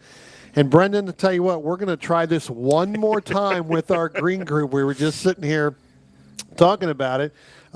This group went out for their qualifying sessions right when we came on air. Unfortunately, had one of our engines from one of our drivers expire, put down some pretty heavy oil down coming out of turn 2 and turn 3. They've kind of basically took that time to get the track cleaned up. We had our blue group and our red group go out for their sprint qualifying group. This group, instead of we have a non-points race at the end of today, which is what we're going to see here momentarily after this. Thought about, you know what, let's just use this as their non-points race for a qualifying session. That's really important, for tomorrow's race in the morning. So they're going to utilize this. They reset kind of where you were when you first went out. So, we had a couple people, as we looked at the timing, 3-minute laps, 3.5-minute laps. Brought them all back in, reset everything back, put them back in their starting grid, and so we're going to take this 20 minutes of the next 20 minutes and kind of get this field set. Yeah, the grid was reset, so cars as they came off of the false grid just off to our right here prior to start-finish were in the original order, but the session, if you look on Race Monitor for live timing, has actually resumed the old session. Yeah. Our crack timing team down there, Dave and Roland, have picked up where we left off, and it's actually, if you look at it, Waleed Shahadi just put in a last lap time of 2 hours and 6 minutes. Sweet. Which is maybe the only time you will ever see something like that. You know what? I think I may be able to walk and run. I talked about Eric York, so he could probably run it faster. You know what? I could probably walk this in 2 hours. It'd be 2 miles an hour. Yeah, probably could. Probably be close. Could. Yep. I'll be dead by the time I got to start finish line, but I might not make it up the hill at the end, but I collapsed under the NTT data bridge. Yeah, correct. I may have to make an early pit stop, but come in, change 4 tires, oxygen, all that good stuff. Yeah, we may not get a timer on this session because of the unique circumstances, but 20 minutes, just like we would have had for our original qualifying session, just like we would have had for our non-points race that this was originally scheduled to be, is what we're going to get. And again, just like we talked about during, what was supposed to be the first qualifying session here, 20 minutes here is different than 20 minutes at most other tracks because the lap time is so long, because it takes those 2 laps or so to get the tires up to operating temperature. You're down, let's say, 5 to 6 minutes just getting the car up to speed. We jump on board with Rob Walker. Yep. In the Spec Boxster, headed down just a breathe of the throttle there through the left-handers in the Marine sweep. Tell you what, coming down here, looks like coming through Canada corner right there, and we got another car spinner right there. Again, could be a product of not getting the tires up to temperature coming through there. Looks like they're going to be able to make that turn around. We're going to have to hopefully let them follow the corner workers there. Looks like the last cars. Here comes our whole group now coming out. That's not going to be good right there. I think that's the 27 car of Alan Wilt in the 911 Cup class. Yeah, it's easy to do up at turn 13 there, Brian. As you're getting clear of that first outlap, getting everything up to temperature, it's a good opportunity to feel just how much grip you've got before you get to 14 and decide if this is going to be another warm-up lap or a flyer. You tip the car into 13, let the car ride on the right rear a little bit, and if you let the car swing out just a little bit too wide, easy to drop a wheel there and the car comes all the way around. Yeah. Lucky for Alan not to get into the wall on driver's left there either.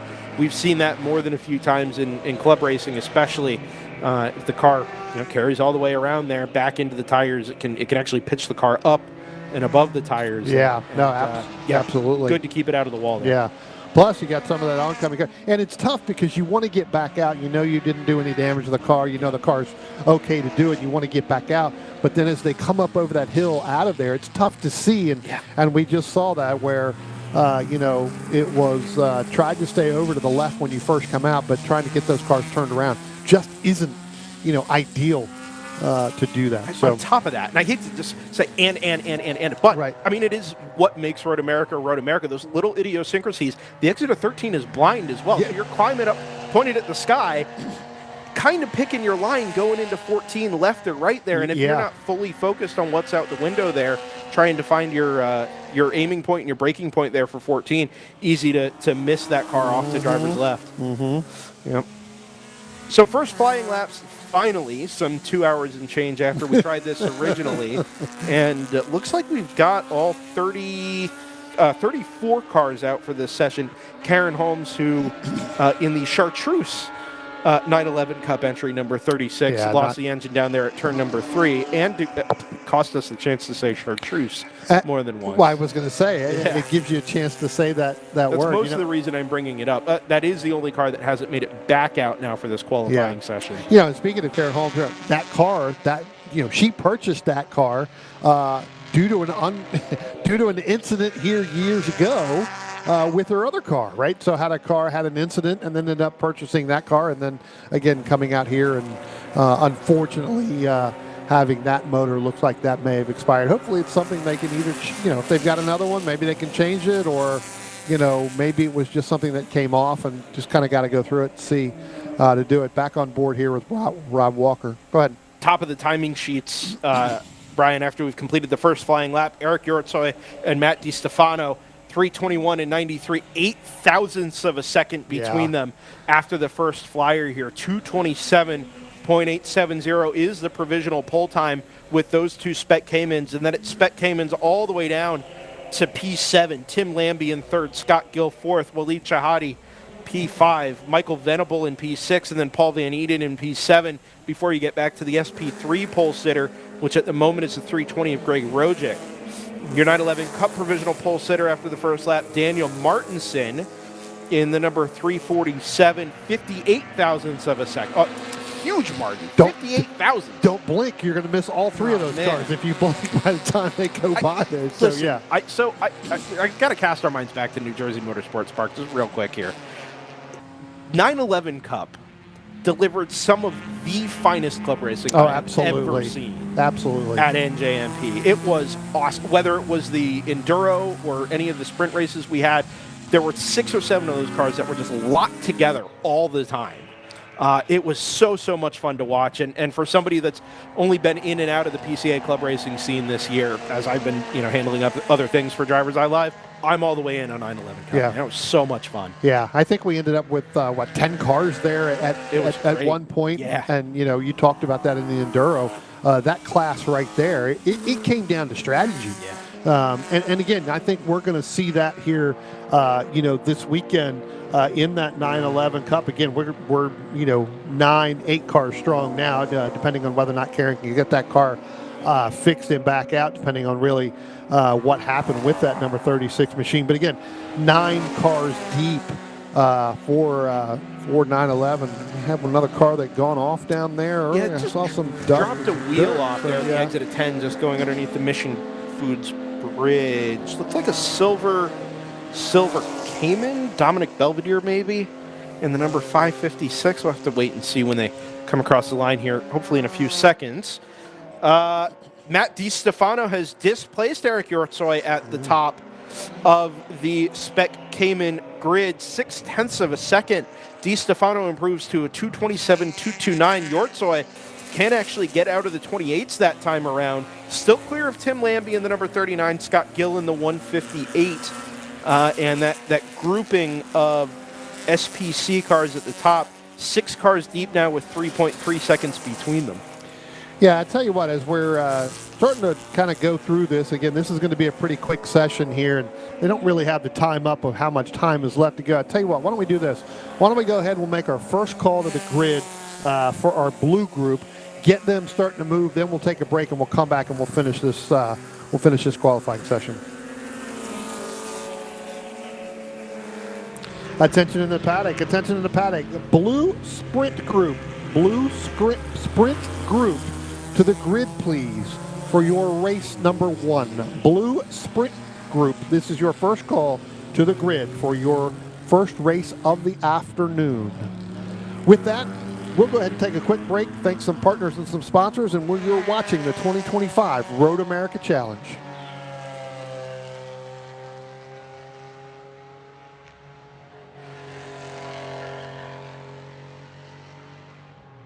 Far and Swit Watches is a proud sponsor of Porsche Club of America's Track Days. Looking for something to wear on your wrist and time your laps? The Illinois-based brand hand-assembles bold, retro-inspired timepieces in the Midwest. From cassette-themed digitals and solar-powered 80s designs to rugged Swiss automatic adventure watches, its collection celebrates nostalgia and sparks conversation. Committed to quality and distinctive style, Far and Swit crafts watches as unique as the people who wear them. Visit www.farandswit.com and use code PCA10 for 10% off your entire order. That's FARRAMDSWIT.com. Come join racers, sponsors, spectators, and volunteers at this year's Rock the Summit, September 12th through 14th. Rock the Summit is the club race for PCA Potomac's Founders Region, and at 34 years, it's the longest-running PCA race in the nation. Beyond the high-energy racing, join us for live music, a barbecue dinner, roaming beer carts during happy hours, and some other treats as well. Our 100-plus highly committed volunteers are ready to make the race weekend the best you'll ever experience, whether you're a racer, spectator, or sponsor. See you at Rock the Summit 2025.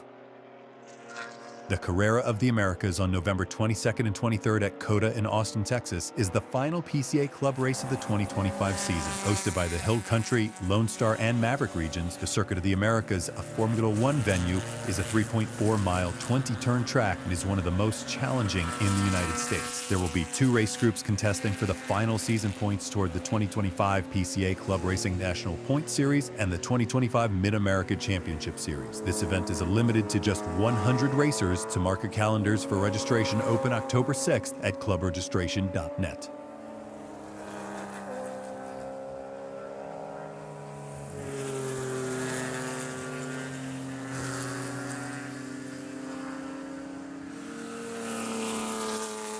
Welcome back to the 2025 Road America Challenge here from Road America Raceway at Elkhart Lake, Wisconsin. I am Brian Donati along with Brendan Kazmarek. And Brendan, we're winding up this qualifying session here again. This is a qualifying session for our green group that was supposed to happen earlier.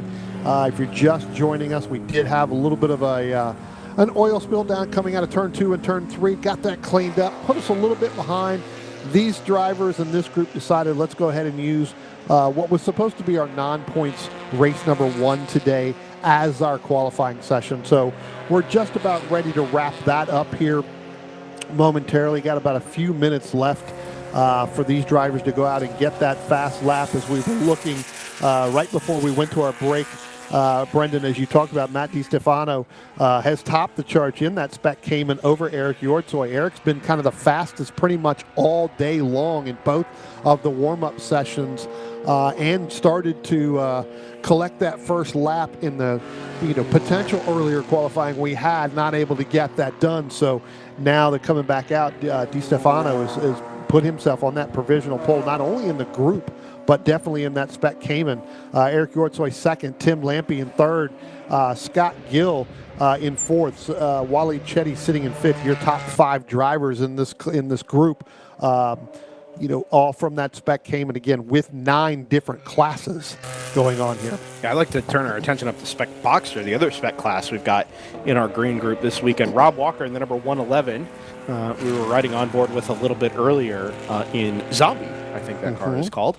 8/10, almost 9/10 of a second clear of the 316 of Tim Nagy. Coming through the paddock right now. We are. So yes, technically on board. Yeah, we were going through the paddock. So if you want to get a good shot of what it's like here at Road America and you've never been here, well, there you go. Now Rob's going to take you all the way through. I think he just ran the yield sign. No, watch the roundabout here. Does he take the roundabout? Nope.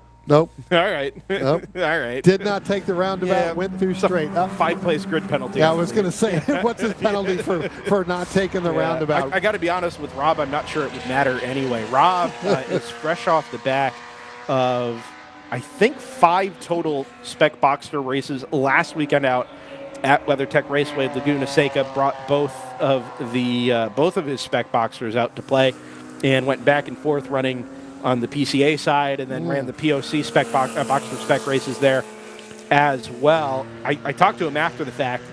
He said 6 in a weekend is too much. Is probably too much. 5 was about the right number, but it was the 4 on Saturday that did him in. Oh, I'm sure. Yeah, that might have been a little bit too much. That's 2+ hours behind the wheel of a race car. Yep.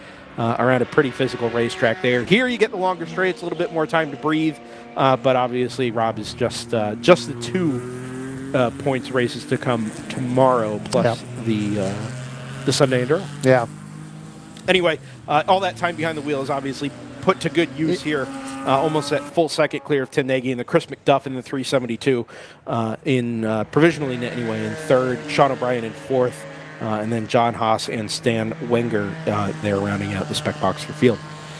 Yeah, 6 cars deep here. Normally we have, 10 to 15. But again, as you said, back-to-back off of Laguna Seca coming back in here. Just finished up in New Jersey a couple weeks ago where I think we ended up with 15. So, good to see that we've got the 6 out here. I tell you what, let's go ahead and make our second call to the grid. Let's get those guys starting to move, or those drivers starting to move up here to get ready for their race. Attention in the paddock, attention in the paddock. Blue group, blue sprint group. This is your second call to the grid, please. Blue group, second call to the grid for your race number 1 this afternoon. With that said, we should be starting to see a lot of these drivers pulling off down into pit road already. I have yet to see the checkered flag come out yet, but that doesn't mean that while I was calling that car, there goes the 92 across the start-finish line there. So looks like we're still kind of running through there. So finishing up here. So don't really have a whole lot of time. I don't think we're going to see too many of these drivers take and change as now our checkered flag comes out. So whoever is left out there, this will be the flying lap that they're going to get if they come up the hill to even finish this. With that said, let's go ahead and give you kind of a rundown of the top couple of drivers here in each of these classes. In GT6, I believe that is. That's the 169. Kurt Hipbike. Looks like he's going to take the pole there. Doug Crossman in our G class in that 92. I know he just went by the start-finish line, so he's going to finish that lap. Go there. He's going to pick up the pole, provisional pole there. Bob Danko in our E class. He's going to end up picking up the pole there. We talked about Rob Walker and that Spec Boxer over Tim Nagy, Chris McDuff, who just went by the start-finish line, and then Sean O'Brien. That'll be your top 4 in Spec Boxer. In SP1, Adam Golightly in that 487. Only driver there in that class. In SP3, Craig Rochick in that 320 machine. Looks like he's going to pick up the provisional pole there over the 896 of Tanner Markup, and then Bill Paulin in the 26 with Joe Donovan coming in fourth. In our Spec Cayman class, this is going to come down, I think, to the last lap of this qualifying session. Again, we talked about Eric Yortsoy being the fastest pretty much through both practice sessions this morning. Looks like Matt DiStefano is going to pick up the provisional pole there and the overall pole in the class in that number 93, followed by that 321 Eric Yortsoy, Tim Lambie, and then Scott Gill in that 158 machine. So as our cars start to finish and cross the start-finish line for their last lap here of this qualifying session, the next time they are out on the racetrack will be tomorrow for their race. Tomorrow's races will start roughly around 10 o'clock, and they will be 30 minutes in length, and those will be point races. So with those drivers, they will look to better those cars, get them ready to go for tomorrow morning when they come up. But next group that's going to come out, this is where we're going to start the racing. We're going to go ahead and get our blue group on track here. They're going to go for their 20-minute sprint race. Again, these are non-point races for the blue and the red for this afternoon. Kind of just a run and come out and have fun. This is just to see what your car can get and see what your competition is going to be like for tomorrow. So gets another on-track time here.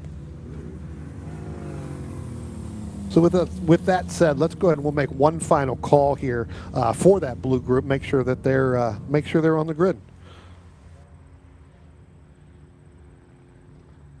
Attention to the paddock. Attention to the paddock. Blue group. Final call to the grid for your sprint non-points race coming up in momentarily here. If you're not on the grid, you need to start making your way to the grid. They are going to start rolling out to get this race started. So I tell you what, Brendan, with that said, let's go ahead and take a quick break. We'll thank some partners and sponsors. We'll come back and we'll start to pick up the race here with our blue group. You're watching the 2025 Road America Challenge from Elkhart Lake, Wisconsin. We'll be right back.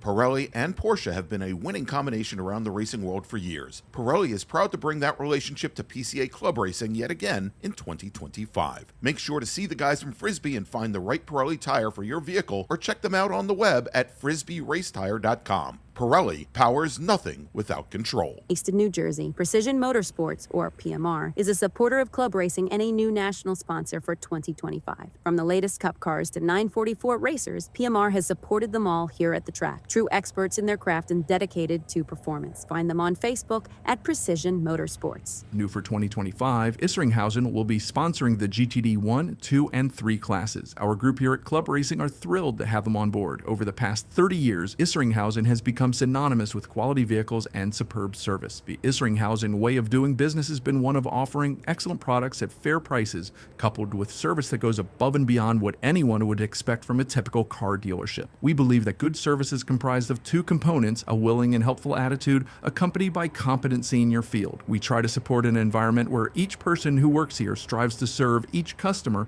as they wish to be served, with dignity and respect. Because of these core values, Isringhausen has become and will continue to be a leading example in the industry. One of our latest partners, Track Day Tire, is happy to be supporting Club Racing through their Toyo, Hoosier, and Michelin tires. Use the code PCACR for a discount at checkout. The TrackDayTire.com team is passionate about helping our customers extract the highest level of performance from their vehicles on the track. Decades of on-track experience has taught us purpose-designed track-use tires are arguably the single most important vehicle component that influences driver confidence to obtain maximum vehicle performance. Making it easier for our fellow Track Day enthusiasts to obtain confidence-inspiring tires is our goal. We look forward to providing you access to the best prices and customer support in the industry.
Welcome back to the 2025 Road America Challenge. I am Brian Donati along with Brendan Kazmarek. And Brendan, we're done with qualifying. It is time to go racing. This is our blue group. This is a non-points race. This is kind of a fun race, although I don't, every race should be fun. Doesn't matter whether it's points or not, right? I mean, put the helmet on, let's go racing. So looks like we're probably going to have around 30-some cars. We've got the starting grid. Why don't we go ahead and read the starting grid? I've got 34 of them on the grid in front of me. We'll go top to bottom, starting with your pole sitter on the inside, as it will be, of the front row. In the number 17 GTD3 entry, it's Mark Calzaretta, pole time of a 2:15.641. Alongside Mark will be the 77 GTD3 entry of Tom Burke, 2:16.067. To start on the outside of the front row, headed down towards turn number 1. Row number 2, Chris Dooley on the inside in the number 751 alongside Brianna Ogden. A really good qualifying time for Brianna there in the 141, 2:18.444. On row number 3, it's Ray Ramirez in the number 51 to start alongside Ryan Sikowski in the number 4. Row 4 will be Brad Weber in the number 747 in P7. Alongside the number 11 of Nicolas Guiguer in the number 11 GTD2 entry. P9 on row number 5, Scott Nace in the number 10, 221.231, alongside Alan Viner in the number 262, 221.726. That's a GTC3 entry. Back on row number 6, Larry Wexler in the number 171 to start alongside Mark Cook in the 581. Those are GTD3 and 2 cars respectively. Row 7, Angus Rogers and Corey Libka, a GTB1 alongside of a GTD2 entry. Ed Dunn in the number 98 GTB1 entry in P15 to start inside of row number 8 alongside the number 5 of Mark Hausman in GTD1. A mid-2:23 qualifying time for Mark there, smack in the middle of the field. P17 is Kevin Sear in the number 194 GTB1 entry alongside a class competitor, number 522, Jeff Kleben, 224.154. Back to Francis Florido in the number 48, also a GTB1 entry in P19 alongside Russell Martirana in the number 726 to round out the top 20. Back to the GT4 pole sitter on the inside of row number 11, it's Frank Powell. Alongside of the number 444 of Jeff Robbins, a GTB1 entry. Charles Liu, your pole sitter in GT3, the number 79, 226.308. That's P23 alongside Michael Stewart, P24, the number 113, a GTB1 car. Kieran O'Rourke in the number 771, P25 alongside of Pavel Puchalski, take my Polish card away, number 241 on the outside of row number 13. Tim O'Meara inside row 14 in P27, a 232.268 in his number 132, alongside of Steve Garrison, second in GT3. That number 427 to start, P28 overall. Back to row 15 is Kurt Conrath alongside Richard Eggleston. That's an I and H car entry, respectively. Both lap times in the 2:34s. Row 16, Rick Fisher in his H class, number 163, alongside the I class, number 941 of John Miller. Before we get to the last row on the grid, Patrick Perronet in the number 05 GT4 entry, alongside of the number 913 GTB1 entry of Tom Palladino. Thank you, Brendan. And just as we, speculated up here, you can see there is definitely not 34 cars on the grid here, being that this is a non-points race. Some of these drivers have elected not to take the afternoon and race their cars, getting it ready for the points races tomorrow.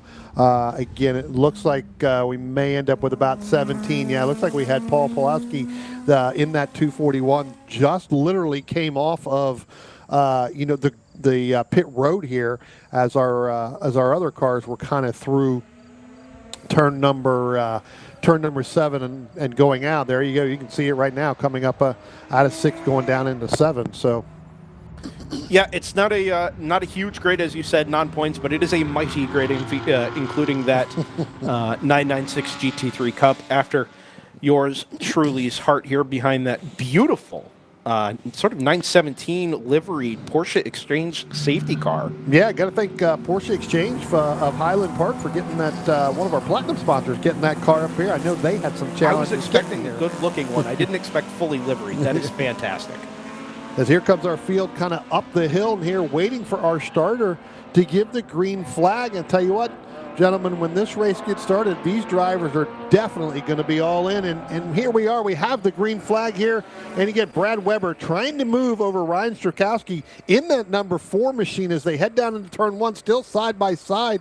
And we are under green flag, but they look like they're still under their pace lap. As it now looks like Brad Weber is going to get that move over that number 4 of Ryan Strakowski, headed down into turn number 1. Pretty good move right there. This is what we were talking about, Brennan, earlier on. We'll see whether or not these drivers are going to try to test that waters right there. Some of them look like they are to make it, but most of them are going to tiptoe through there still. Yeah, it was single file through those first 6 or 7 cars, and then a little bit of double file jostling back in the pack.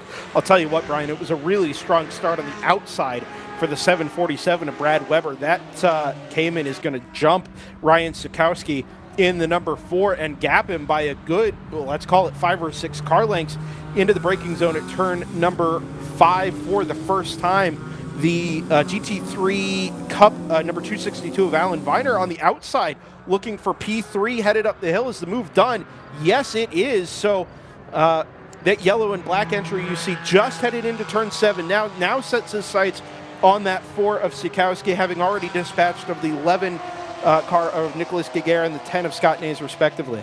Yeah, I tell you what, good move right there. We talked about this at the very opening when we came on this morning. As you come up underneath that hill, or come up underneath the bridge there and get into turn 6, you've got to get single file quickly. He was able to get that done. This is the part of the racetrack here coming through the carousel between turns 9 and 10. Throttle modulation is going to be a huge deal as we get rolling here again. Brad Weber with that strong move in that GTD3 class, really out there. Now it seems to close the gap just a little bit more. I think Strakowski's starting to close in the gap there as they come down out of the kink and down the hill, down into Canada Corner. We'll see whether or not he's going to be able to make that stick. See whether or not he's going to be able to make that move. Doesn't look like he's going to be able to do it. So Weber still holding on to Strakowski, and then it looks like that could be Nicholas Giguere in that yellow machine. That's a good job by Ryan Strakowski in the number 4 to catch the back of Brad Weber in the 747 headed into that final corner. But a good launch off that final corner, gets to the throttle really early, and 747 able to draw away down the front straightaway. Viner has actually cleared Ryan Strakowski by the time they get to start-finish this time around, side by side into turn number, I'm sorry, it wasn't clear. We're still sorting by fastest lap there. In any case, well, they were side by side when they came across the start-finish line, and you're right. Alan Wiener in that 262 really started to make a move to the driver's right. Thought he was going to be able to get by the 4 machine, not able to do it. Here they go, coming out of turn number 3 down the hill through 4, coming into the braking zone and down into turn 5 when they get there. We'll see whether or not he's going to be able to outbrake Strakowski in that number 4 machine, and it does look like he's going to get by him. So move that 262 Alan Wiener back up into second place overall right now, and he will be the leader in GTC 3. Yeah, GTD2 battles a little bit further back here. Ryan Strakowski is their class leader there, but Nicholas Giguere in the 11, Scott Nays in the 10, white and black GT4 Club Sports respectively, battling for second at the moment. Half a second between them at the line. I think this is them here, tipping it through the right-hander there at turn number 7. We'll wait for them to reappear as they enter the carousel. There they are, white head of the black entry there. So that's them leaving the shot and headed towards the Mission Food Bridge around the east end of the circuit. P1, 2, and 3 in the foreground, and then that battle for GTD2, second place on the podium into the kink. Now, by the way, if you're looking in the upper left-hand corner, the timer's been reset. So that is the correct time remaining there. Just under 16 minutes now left on the clock in sprint number 1. Yeah, one of the things you'll notice here, again, this is a non-points race. There'll be a lot of give and take between these drivers through this, through this race. So again, when you're not racing for somebody in a class battle, again, we started out this group during qualifying when we had everybody out qualifying to position themselves for tomorrow. You had 9 groups right here. Right now, we've got 1, 2, 3, 4, 5, 6. There's only 7 race groups right now that are out there in this class battle. So a little bit of dust being kicked up there on the exit of turn number 13 as we go side by side for what should be P7. Wait for them to cross start finish in front of us here. 171 and 40. Indeed it is. Larry Wexler ahead of Corey Lipka. Those aren't class position, not a battle for class position. GTD 3 and GTD 2 respectively. Battle for GTB 1 honors a little bit further back. P9 and 10 overall. It's Jeff Kleben in the 522 and Kevin Sear in the 194 in black and green Caymans. Here they are into the braking zone at turn number 3.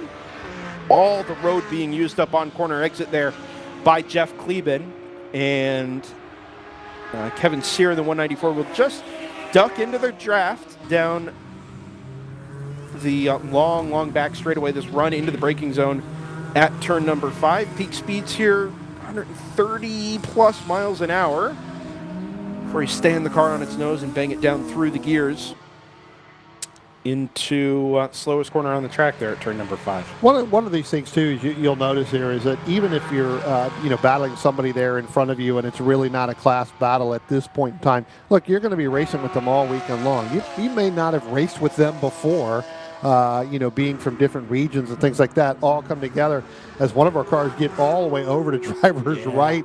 They're coming through the carousel. I'll tell you what, that is the position that you don't want to put right side tires on the grass right there. It's a good thing that Facilities has cut that grass right now, because that would have definitely picked right up. I believe that may have been Mark Cook in the 581. We'll have to take a look at that. I think that is I think it's Larry Wexler behind him, or that may have been Wexler and then Lipka. They're battling through there, but definitely don't want to get your right side tires on the grass right there. Again, that's the part we've been talking a lot about with throttle modulation. You're throttling and those tires get there on that grass, and it can easily take that car down there for a ride, take it for a spin. The lead trio had closed up just up until the point they got to the exit of turn number 14, where Brad Weber again just draws away from the 262 of Alan Weiner and Ryan Sikowski in the number 4. Head down into turn number 1. Oh, long off and on there for, that's not our 10th place car of Kevin Sear, is it? No, well, we'll see which one that is. There goes the 48. That may have been the 194. Yeah, it was. Is that the 194 of Kevin Sear? Yes, it was. Kevin Sear. Yep. Getting 4 wheels off there, coming up out of turn number 14 and headed up to the hill. Yeah, that gap has gone from half a second now almost out to 3 full seconds in the battle for GTB1. So, yeah, okay, he hasn't lost a position, but he has really lost a lot of time there to Kevin Sear. I'm sorry, to Jeff Kleben in that number 522. Looks like he's been able to stay ahead of the number 48 of Francis Florido, although I think my eyes might tell me differently. Well, I was going to say, because when I saw just now, Kevin Florido went by him on the racetrack when they crossed the start-finish line. So we'll check what timing it's scoring. Again, non-points race at this point, so it is. But because there goes Florido there. Here comes Kevin Sear now down into there. So definitely a position. Yeah, definitely a position on the racetrack here. So we'll have to check and see what happens with that the next time they cross the start-finish line. Brendan, I'll tell you what, why don't we go ahead, let's make our first call to the grid for our next group, for our red group, to get them kind of moving, and then we'll take a quick break, and we'll come back and we'll finish up the rest half of this race. Attention in the paddock, attention in the paddock. Red group, first call to the grid for your sprint race this afternoon. Red group, first call to the grid for your race this afternoon. All right, let's go ahead and we'll take a quick break. We'll come back. We'll pick up the action here as we wind this down. You're watching the 2025 Road America Challenge from Elkhart Lake, Wisconsin. We'll be right back.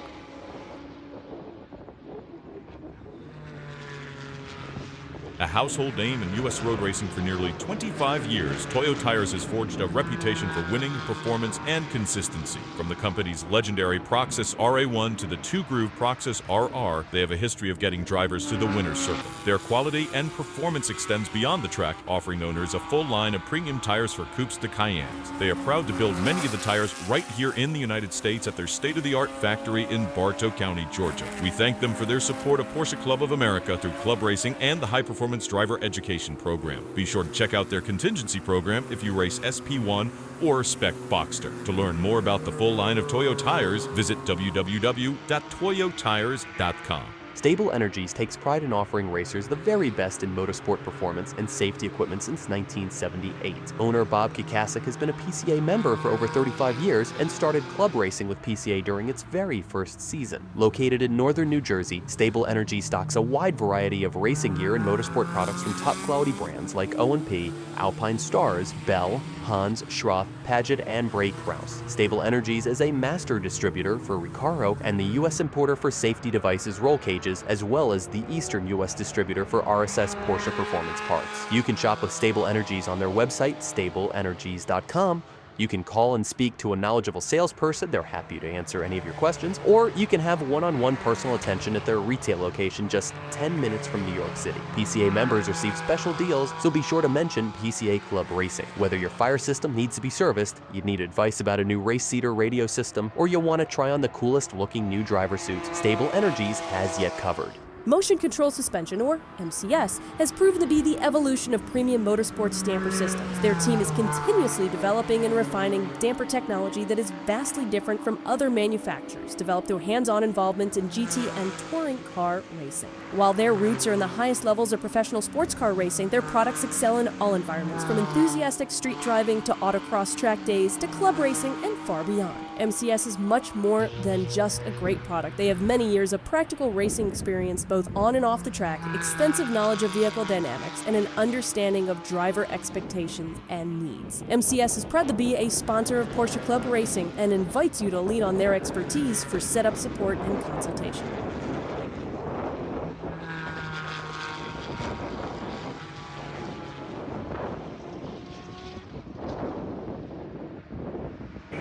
Welcome back to the 2025 Road America Challenge. We're watching our blue group, we're watching our blue group, their sprint race with about 7.5 minutes to go here in this race presented by Eurosport. I want to thank them for coming on board to present this race. Yeah, Eurosport Porsche Road and Race, partners of club racing for over 30 years. Eurosport Porsche Road and Race is Porsche specialty shop with 2 locations in Illinois, operating since 1984. Whether you have an early air-cooled car from the 60s or Porsche's newest Cup car, the newest Cup car, we can provide all your service and parts needs and a one-stop shop for all Porsche repairs and race car builds with a large inventory of Porsche parts and race gear. Eurosport Porsche Road and Race will be presenting our next sprint race there as well for the Red Group. Yep. So we'll get them in there as well for that. Again, we'll do a double read. No, I'm kidding. Look, we were right when we went to break, we were kind of watching. We talked about Kevin Sear going off there and Francis Florido getting in front of him, Jeff Klebon as well. That's a battle there in GTB1. Yes, but crucially, Brian, it's gone the other way. So we've had a lead change in GTB1. I was trying to pick it up trackside there as we came back from the break. That is, I think that's Klebon just leaving the shot there, and the black came in. So it'll be the white came in ahead of that car as they enter the carousel at our next camera location. Should be that GTB1 lead battle, and it's been pretty emphatic from Francis Florido in that number 48. What was half a second when they crossed the line just a lap and a half ago, now out to 1.2 at the line, and it's probably out closer to 3 or 4 seconds at this stage, headed out towards the kink. It's a really, really good couple of laps here now that we've got our feet under us from Francis Florido. Okay, he lucked into that one position with Kevin Sears' mistake down in 14, but able to get the last spot there on track and up into P1 in GTB1. Remember, we talked about this group earlier on, especially during the practice in the mornings. They were all within the top 4 cars within 0.8 of a second. We've got a lot of drivers not here. Ed Dunn not out here running this race here as well. And even the qualifying sessions came down to the very end, almost the last lap of qualifying, within the last minute. So this is a group here that is going to be highly contested all weekend long, both the races tomorrow and when we get into our enduros as well. They're pretty much evenly matched. Yep. If I were going to make a case for running this non-points race, this 20-minute sprint race here, okay, finishing position doesn't matter. Yes, you put the car at a little bit of risk, and yes, you're putting another set of tires through a heat cycle. But remember, we've got 2 sprint races to come tomorrow. That first one is going to take place a little bit earlier in the morning. We go live here with Drivers Eye Live at 10 o'clock.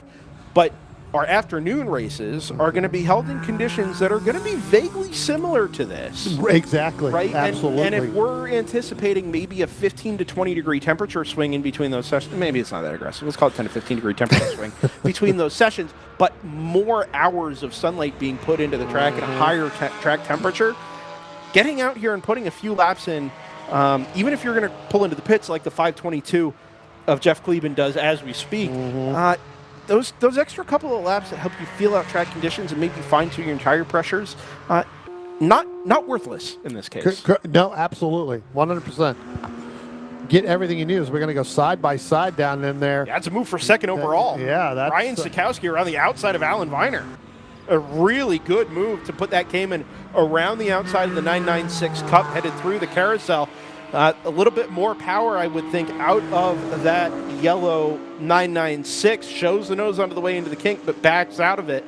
Brian, if you're headed down into the kink there, I think the move is to back off early and let yourself carry more speed to the apex, right? Yep, back the corner up a little bit, back that section up so that you can really get through there. Again, really from turn 9 all the way down, really through into Canada corner, it's all about throttle modulation, right? I mean, until you get between the kink and down through the kettle bottoms and then the Canada corner, pretty much where you're flat. But you've got to be able to work that car. And so in some cases, if you can back it up a little bit to be able to get it as, Werner gets about really... throttle modulation, Brian. I think there was more throttle modulation as now our checkered flag is now coming out again. So Brad Weber going to pick up the win right there. Ryan Sikowski is going to finish second but take the overall win there in GTD2. Alan Wiener is going to finish in the GT3. That's going to be your winner there. Scott Neese is going to finish in 4th, GTD2. So we'll let the rest of these guys come across here, and then we'll get down the rundown of each of the group, just because some of them got spread out a little bit there, a little bit further back. But, yeah, trying to get as much as he can off that last corner there. Almost cost the car there. Yeah, and we know why now. We weren't really anticipating a checkered flag here. We still had time left on the clock, but we're also coming up to 4:35, which was projected to be the start time for our red group. And with this being non-points, I suspect we're in kind of a time certain mode in this case. Well, we kind of are because, again, as we get to the next race there in the sprint group, we're going to end up with, we've got the parade, we've got the Porsche parade that's going to go through downtown today, or this evening through that. So we'll kind of get everything wound up here as we get going, and with a couple of delays that we did have. Yeah, and we did have that mentioned to us that, hey, yeah, okay, there's a little bit of flexibility in the track schedule, but the event schedule includes that parade down into Elkhart Lake. There's a dinner underneath the tent up there at Siebkins in town. So I kind of suspect that this is more a, hey, we got the track time, it's no points. Let's call it a day here at the checkered flag and get our red group out on track so we can keep the event as a whole moving towards this evening. Their last couple of cars come by the start-finish line. I believe we've got one more that may be picking up. That's the 241. Our getting his late start there, as the rest of the cars were already down into turn 7, turn 8 before he even actually came out onto the racetrack. So Yeah, I'm not convinced it wasn't entirely unintentional. I don't think you'd want to be that far behind the grid, but also it's an opportunity to kind of use this as a test session, get yourself, maybe work on some lines, some breaking points, whatever the case might be, without having to worry about traffic so much. So not putting yourself in harm's way. Yeah, exactly. Through that. So, tell you what. Why don't we go ahead? We'll take another break. We'll thank our partners and sponsors here, and then we'll come back and we'll finish up and wrap up the day here with our red group for their 20-minute race. You're watching the 2025 Road America Challenge. We'll be right back.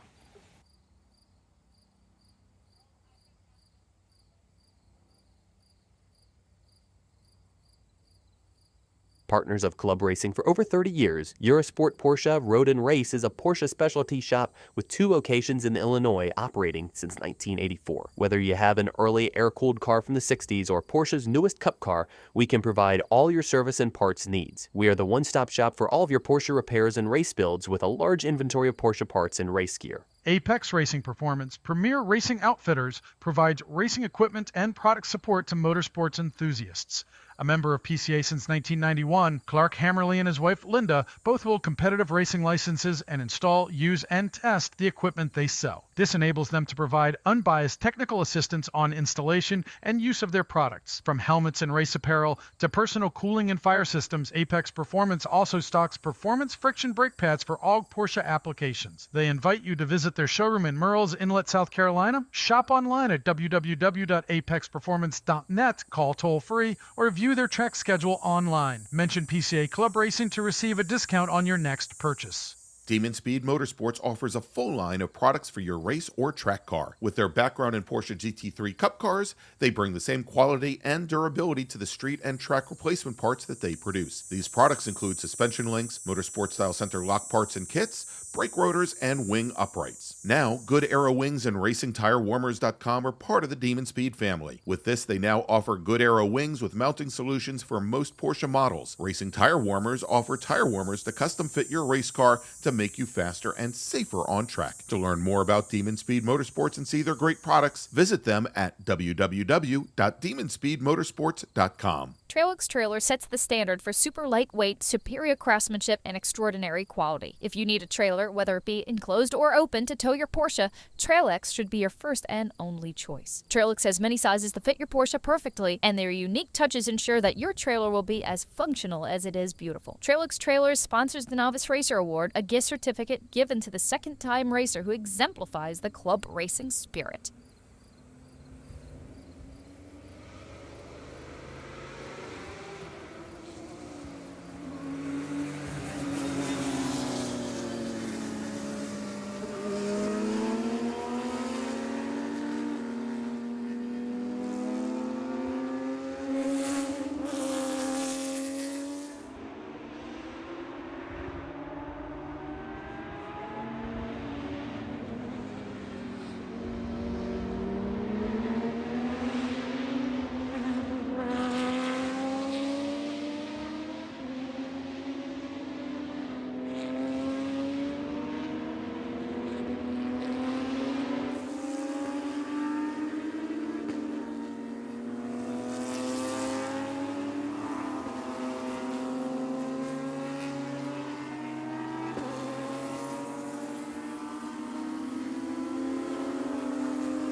All right, welcome back to the 2025 Road America Challenge.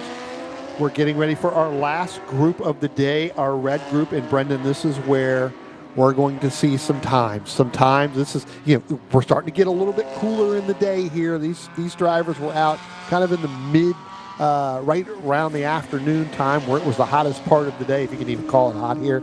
Yeah, it's not hot really at all here. Now we're starting to come down a little bit. So now these cars, I think, are going to be at full song. This is when, arguably, Road America is at its best, right? Where later into the day, it's 4:40 p.m., early, let's call it late summer. Shadows begin to lengthen a little bit. You get a little character to the track. You head out at the kink. You're in and out of the shadows all the way down that run into turn 12 at top speed. I mean, it's just, it's the right time to be at Road America. Looks fantastic on camera, and I bet it's super, super fun behind the wheel of our what is mostly 997, 991, and 992 GT3 Cups. Yeah, again, hey, can't thank Porsche Exchange of Highland Park for giving us the pace card this weekend. Stop by the Porsche Exchange's tent located near the Victory Lane and say hello to your friendly staff there and show appreciation for their support of the club year after year. They have a great selection of newest official Porsche clothing, accessories, and you can earn chances to win great prizes and raffles. Tell you what, I was down there earlier today. I was walking around looking through it. They've got some really nice jackets. Got some really nice clothing down there. I have a feeling I'm going to be participating down in there either later this afternoon or tomorrow morning before we get started.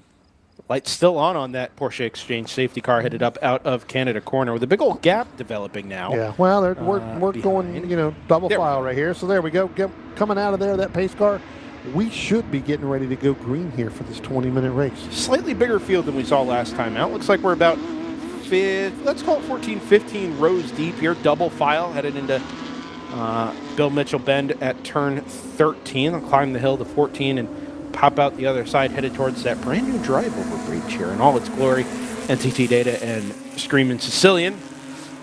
2x2, Brian, headed up the front straightaway. Tell you what, this is going to be one heck of a start, one heck of a race. These guys, they're ready to go, waiting for our starter to give us the green flag to get this 20-minute race started, and there it is. There is the green flag. It is going to be Bob Mueller. Then you're going to throw in Griffin Fiji along with Andreas Lyon in that 191. They're going to be side by side. Looks like Mueller's going to get that jump.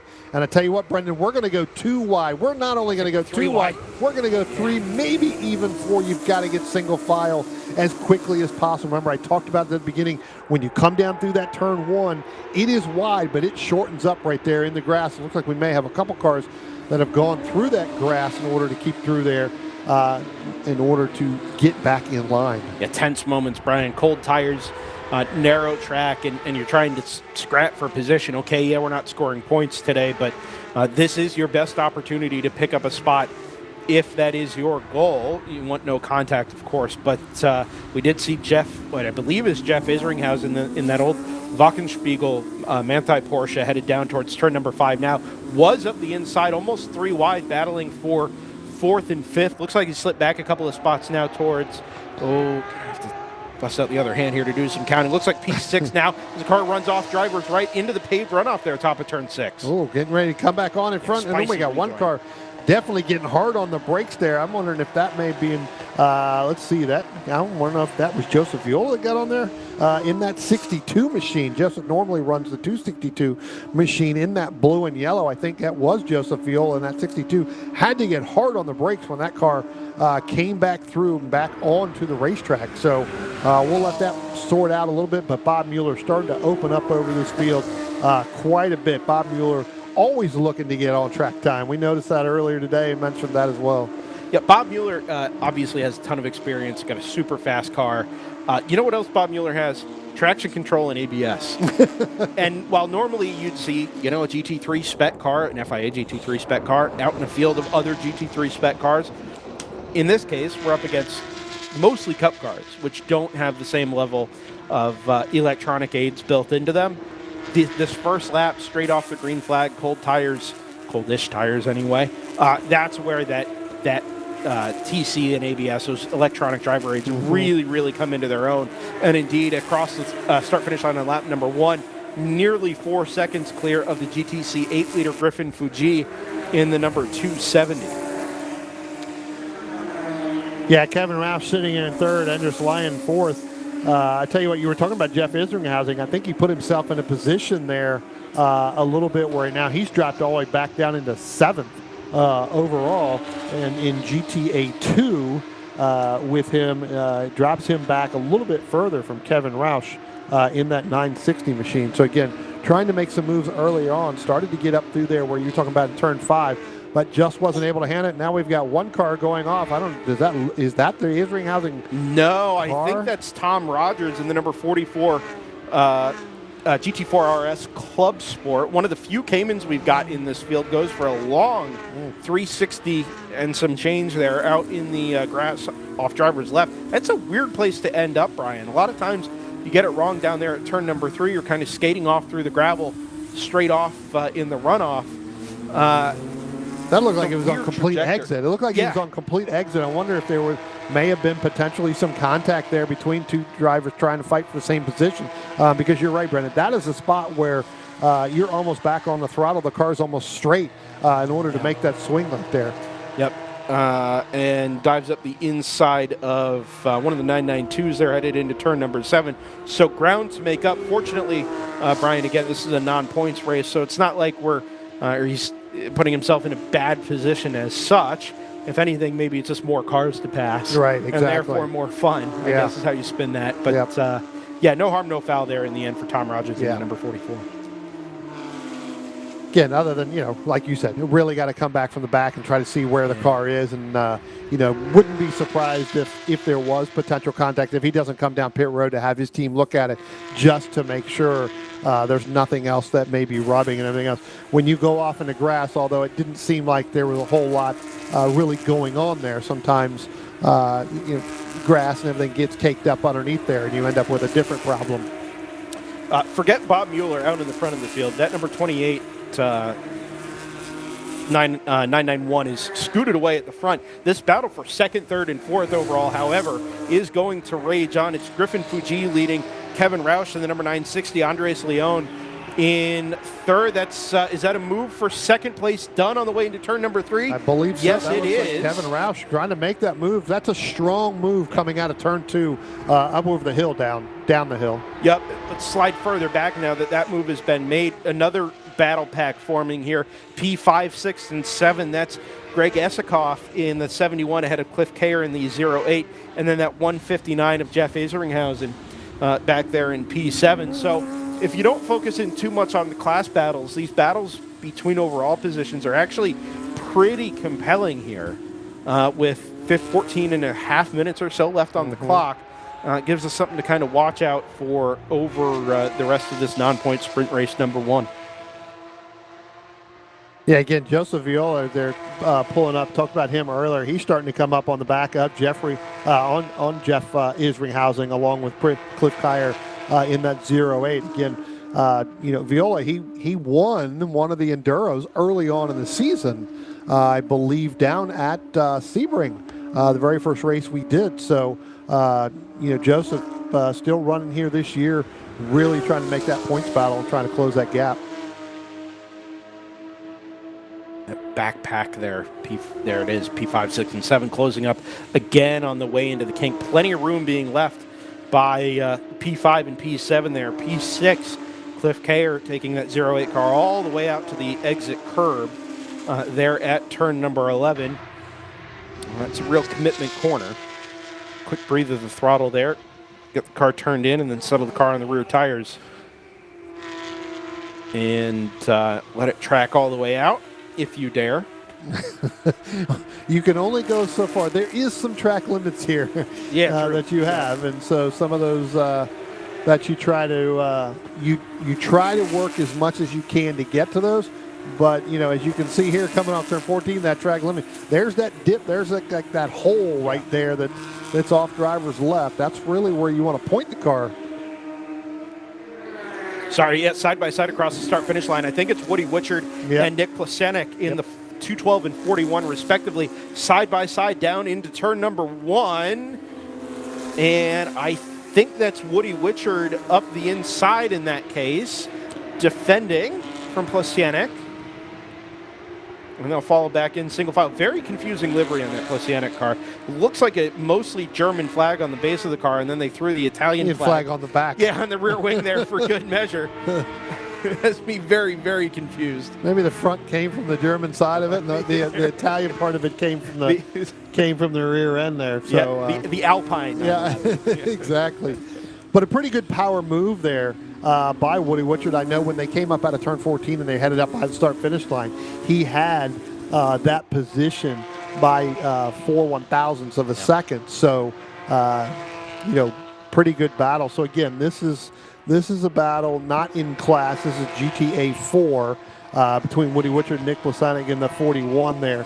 Again, total different classes, but you can see the parity of these cars almost identical there if you're battling, even though you're in a different class. I don't think we have any class battles going on at the moment, maybe other than Tom Rogers and Dave Bradshaw down in GT2. Remember, Tom Rogers in that 44 is the car that went for a spin on the exit of turn number 3, start of lap 2, I believe. So that kind of knocked him a little further down the field. But he's already cleared Dave Bradshaw, and that number 711 came in with a 2:19.933 last time around. So really quick time out of that came in. Yeah, so as you mentioned, no real class battles in between there, but just battles on the racetrack between the different classes. Yeah, I mean, it depends on your perspective on this, but generally speaking, I mean, this is club racing, so stakes are reasonably low. Sure. And for my money, man, it is just so cool to see these types of cars at speed, wheel-to-wheel on track at a place like this. The sound every time this particular group comes out, they accelerate away down the front straightaway for the first time. It puts you in a different place. Mm-hmm. And, forget whether you're a 991.1 or a 991.2. Just let the battles play out. That's exactly what we're seeing here. Again, into turn number 1. This battle between Plesanik and Woodward does not quit. It's a 992. That blue car is a 992 Cup. Plesanik in the 991.2. It's just good racing, man. It's fun to watch, fun to follow, and I'm sure it's fun as heck behind the wheel as well. Yeah, I tell you what, you are exactly right there, Brendan. I tell you what, let's go ahead and we'll take our final break of the day here.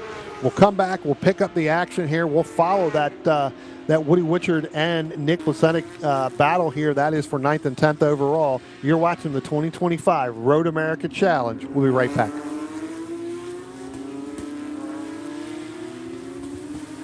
LN Engineering is a proud sponsor of the Porsche Club of America and this year's track race, the Road America Challenge. Whether you have an old air-cooled Porsche or a modern water-cooled one, LN Engineering has performance and reliability upgrades for all models. Be sure to use coupon code TRAC on lnengineering.com to save 20% at checkout while shopping for your favorite brands.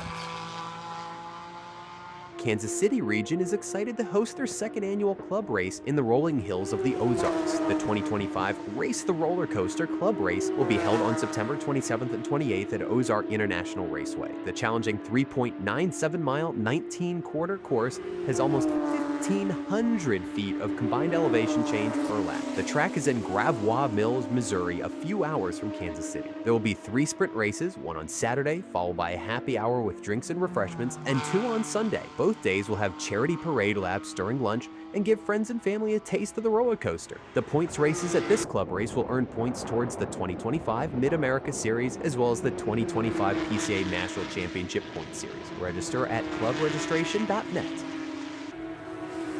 The last PCA East Coast race of the season is at Carolina Motorsports Park, October 17th through 19th. The Carolinas Challenge is held at the 2.3-mile road course that's about an hour south of Charlotte.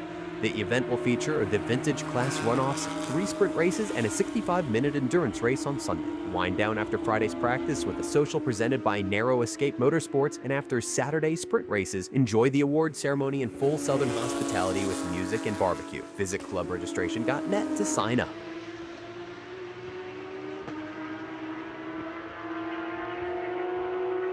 Welcome back to the 2025 Road America Challenge. I'm Brian Donati along with Brendan Kazmarek. And Brendan, I tell you what, right before when we went to break, we were watching the battle between Nick Plesanik and Woody Woodward. Well, that is still evolving, but I tell you what, there's battles all over the racetrack between all the different classes. The only one I think that is not in a battle is Bob Mueller. Yeah. Because we've got Kevin Roush, Griffin Fuji, and Andrus Lyon. That's second, third through fourth.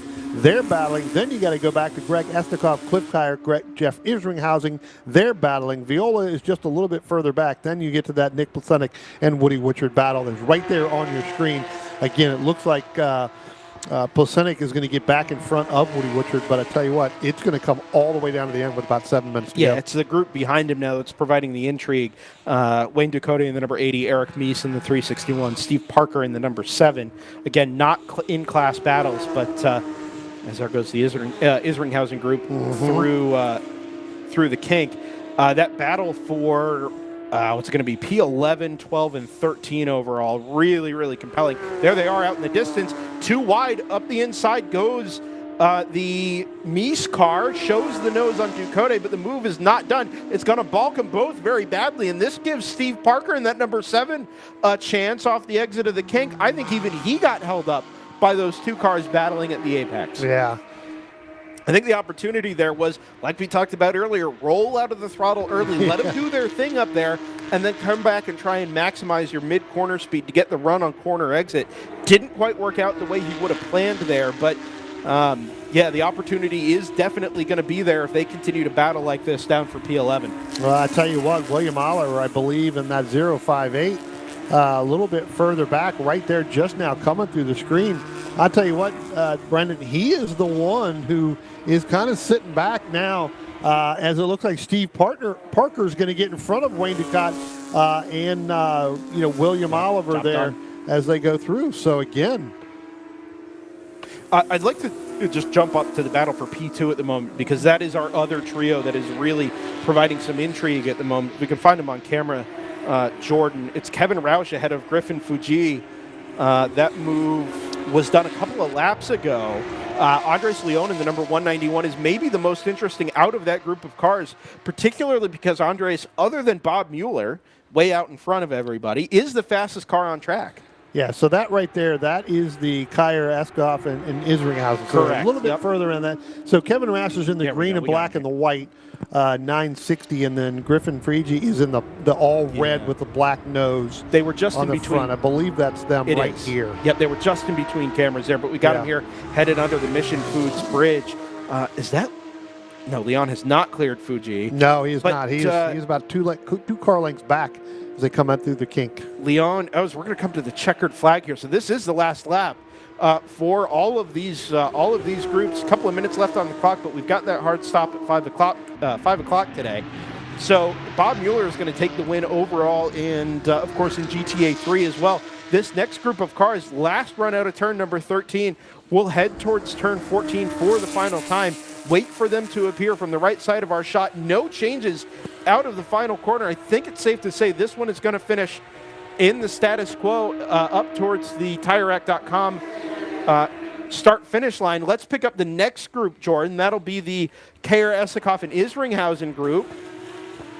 Well, there they are, and that they're 4-car races. Yeah, I was going to say Viola, another lap here, and I think Viola would have had something to say about it.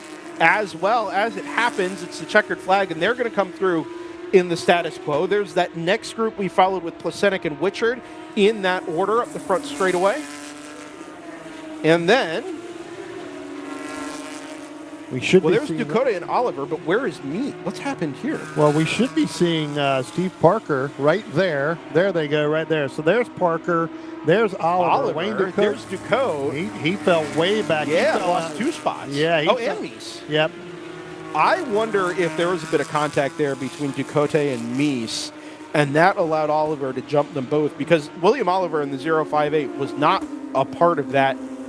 He was at the tail. He was at the tail end. He was that 4th car when we went back and looked through the the lap before. He was the 4th car there when they went too wide coming out of the carousel there, kind of going through. That enabled him to sneak back up in there, and I ended up thinking, as you said, maybe a battle for position outside of our camera angle, and that allowed him to move forward. Yeah, Ducote lost 4.5 seconds on that last lap. So there must have been either an off or a little bit of contact or something there somewhere that bumped him back. Again, these aren't points races. There's no real consequence to all of this. You just want to come away with a clean set of bodywork, clean sheet, and live to fight tomorrow morning when we go to points race number 1, sprint race number 2 for the weekend. Yeah, so I tell you what, that's going to wrap it up for us here to this afternoon for the race that we had. We'll be back tomorrow. We'll be on air roughly starting around 9:55 in the morning. We'll go live. Our races will start around 10 o'clock in the morning. We will have our sprint race, technically number 2, being that we had the ones today. That'll be in the morning, and then when we break for lunch, we'll come back. We'll pick up our second race of the afternoon for all of our groups, and that will round out tomorrow as well. And then when we get to Monday, we have our enduros. So for Brian, for Brendan, that's going to do it here for us today. Join us tomorrow. We go live at 9:55. You're watching the 2025 Road America Challenge.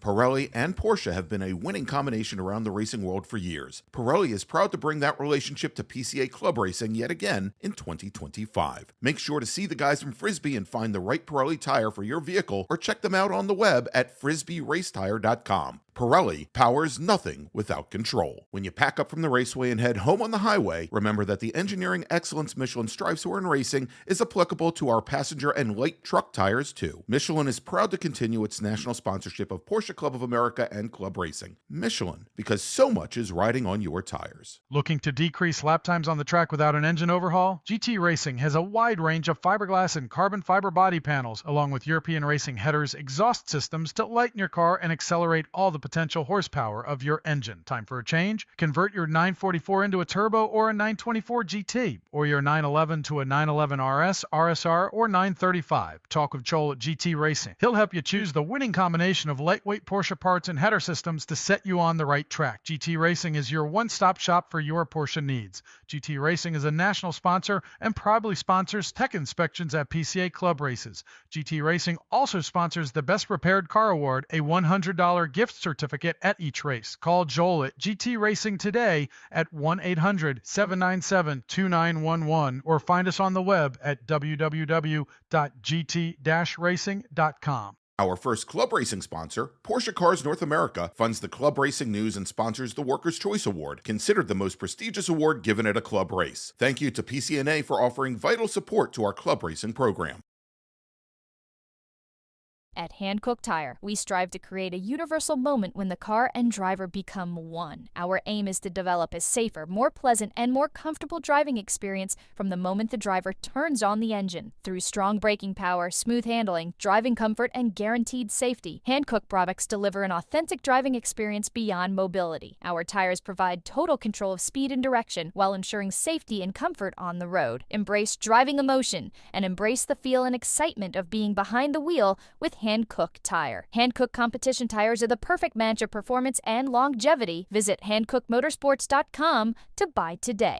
OG Racing has been a national sponsor of PCA Club Racing since 1998. Headquartered in Sterling, Virginia, and staffed by PCA members and club racers, OG Racing has always carried the industry's best in racing safety equipment and performance parts. The best products from manufacturers like Sparco, OMP, Alpine Stars, helmets from Bell, Stilo, Rue, brake pads from Performance Friction, Paget, and Hawk, just to name a few, and are always in stock and ready to ship from their 12,000 square foot warehouse. Give OG Racing a call or visit them at www.ogracing.com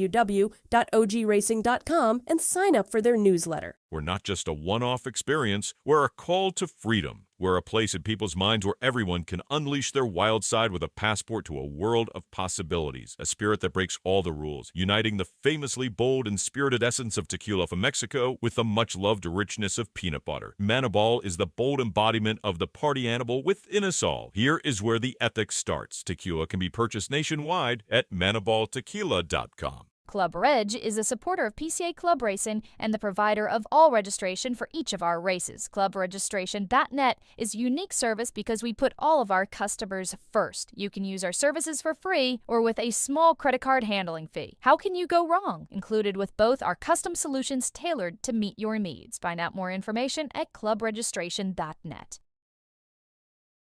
OG Racing has been a national sponsor of PCA Club Racing since 1998. Headquartered in Sterling, Virginia, and staffed by PCA members and club racers, OG Racing has always carried the industry's best in racing safety equipment and performance parts. The best products from manufacturers like Sparco, OMP, Alpine Stars, helmets from Bell, Stilo, Rue, brake pads from Performance Friction, Paget, and Hawk, just to name a few, and are always in stock and ready to ship from their 12,000 square foot warehouse. Give OG Racing a call or visit them at www.ogracing.com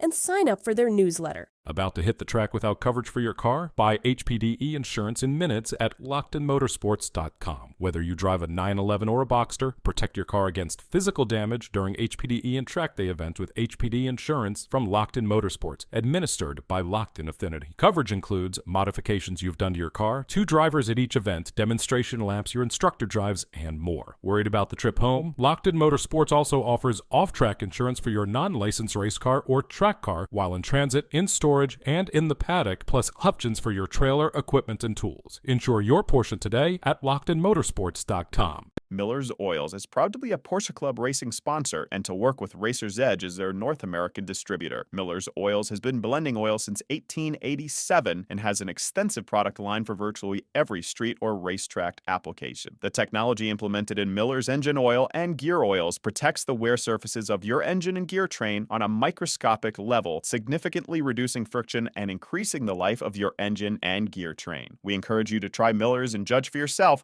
with the help of an oil sample analysis. As they say, the proof is in the pudding. Pirelli and Porsche have been a winning combination around the racing world for years. Pirelli is proud to bring that relationship to PCA Club Racing yet again in 2025. Make sure to see the guys from Frisbee and find the right Pirelli tire for your vehicle, or check them out on the web at frisbeeracetire.com. Pirelli powers nothing without control. Based in New Jersey, Precision Motorsports, or PMR, is a supporter of club racing and a new national sponsor for 2025. From the latest Cup cars to 944 racers, PMR has supported them all here at the track. True experts in their craft and dedicated to performance. Find them on Facebook at Precision Motorsports. New for 2025, Isringhausen will be sponsoring the GTD 1, 2, and 3 classes. Our group here at Club Racing are thrilled to have them on board. Over the past 30 years, Isringhausen has become synonymous with quality vehicles and superb service. The Isringhausen way of doing business has been one of offering excellent products at fair prices, coupled with service that goes above and beyond what anyone would expect from a typical car dealership. We believe that good service is comprised of 2 components: a willing and helpful attitude, accompanied by competency in your field. We try to support an environment where each person who works here strives to serve each customer as they wish to be served, with dignity and respect. Because of these core values, Isringhausen has become and will continue to be a leading example in the industry. One of our latest partners, Track Day Tire, is happy to be supporting Club Racing through their Toyo, Hoosier, and Michelin tires. Use the code PCACR for a discount at checkout. The TrackDayTire.com team is passionate about helping our customers extract the highest level of performance from their vehicles on the track. Decades of on-track experience has taught us purpose-designed track-use tires are arguably the single most important vehicle component that influences driver confidence to obtain maximum vehicle performance. Making it easier for our fellow Track Day enthusiasts to obtain confidence-inspiring tires is our goal. We look forward to providing you access to the best prices and customer support in the industry.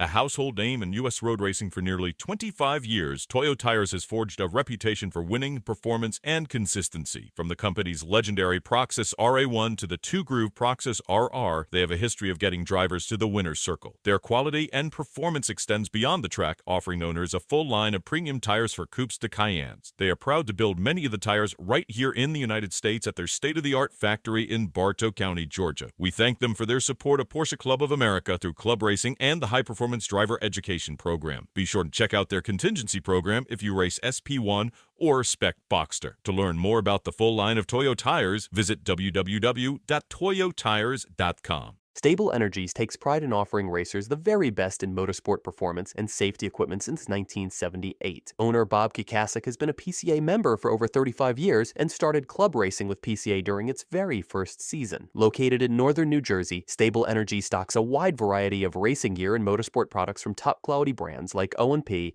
Alpine Stars, Bell, Hans, Schroth, Paget, and Bray Kraus. Stable Energies is a master distributor for Recaro and the U.S. importer for safety devices roll cages gauges, as well as the Eastern U.S. distributor for RSS Porsche Performance parts. You can shop with Stable Energies on their website, stableenergies.com. You can call and speak to a knowledgeable salesperson. They're happy to answer any of your questions. Or you can have one-on-one personal attention at their retail location just 10 minutes from New York City. PCA members receive special deals, so be sure to mention PCA Club Racing. Whether your fire system needs to be serviced, you need advice about a new race seater radio system, or you'll want to try on the coolest looking new driver suits, Stable Energies has yet covered. Motion Control Suspension, or MCS, has proven to be the evolution of premium motorsports damper systems. Their team is continuously developing and refining damper technology that is vastly different from other manufacturers, developed through hands-on involvement in GT and touring car racing. While their roots are in the highest levels of professional sports car racing, their products excel in all environments, from enthusiastic street driving to autocross track days to club racing and far beyond. MCS is much more than just a great product. They have many years of practical racing experience, both on and off the track, extensive knowledge of vehicle dynamics, and an understanding of driver expectations and needs. MCS is proud to be a sponsor of Porsche Club Racing and invites you to lean on their expertise for setup support and consultation. Partners of Club Racing for over 30 years, Eurosport Porsche Road and Race is a Porsche specialty shop with 2 locations in Illinois operating since 1984. Whether you have an early air-cooled car from the 60s or Porsche's newest cup car, we can provide all your service and parts needs. We are the one-stop shop for all of your Porsche repairs and race builds with a large inventory of Porsche parts and race gear. Apex Racing Performance, premier racing outfitters, provides racing equipment and product support to motorsports enthusiasts. A member of PCA since 1991, Clark Hammerly and his wife Linda both hold competitive racing licenses and install, use, and test the equipment they sell. This enables them to provide unbiased technical assistance on installation and use of their products. From helmets and race apparel to personal cooling and fire systems, Apex Performance also stocks performance friction brake pads for all Porsche applications. They invite you to visit their showroom in Merle's Inlet, South Carolina, shop online at www.apexperformance.net, call toll-free, or view their track schedule online. Mention PCA Club Racing to receive a discount on your next purchase.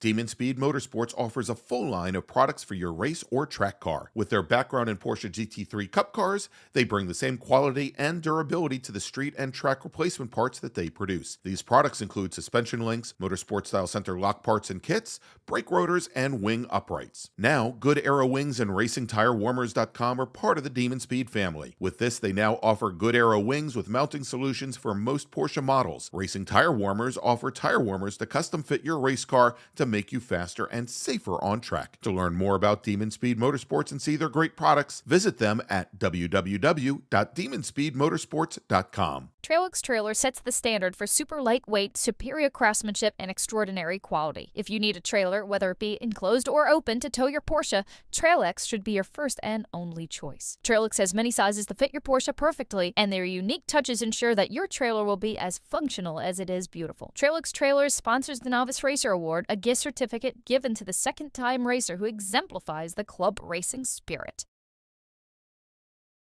Kurt at Kurt's German Auto Works has over 35 years in the Porsche dealer network and over 13 years in his own shop. He enjoys caring for all Porsches and looks forward to meeting you and your car. He's located down in Homer Glen, Illinois, 30 miles southwest of Chicago. For more information, go to Kurt's homepage. It's Kurt's with an S, Kurt'sGermanAutoWorks.com.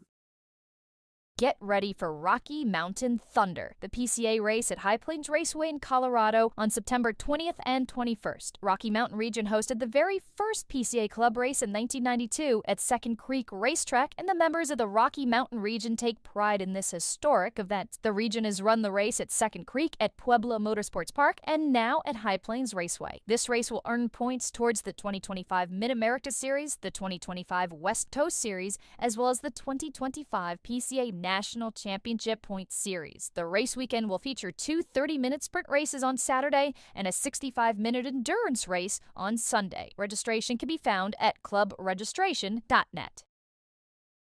Golden Gate Region will be hosting the third Thunderhill race of the season on September 13th and 14th. This event will include 3 sprint races on the 3-mile East course. Thunderhill Raceway provides some of the best racing around and is where many pro teams come to practice due to the many diverse corners around the track. After the summer heat, the weather in September should be perfect. This event will be a points race for the West Coast Series and the 911 Cup Trophy, along with standard points for the National Championship. The event is just for racers, though. There will also be run groups for HPDE and time trials. Visit clubregistration.net for more details and to register.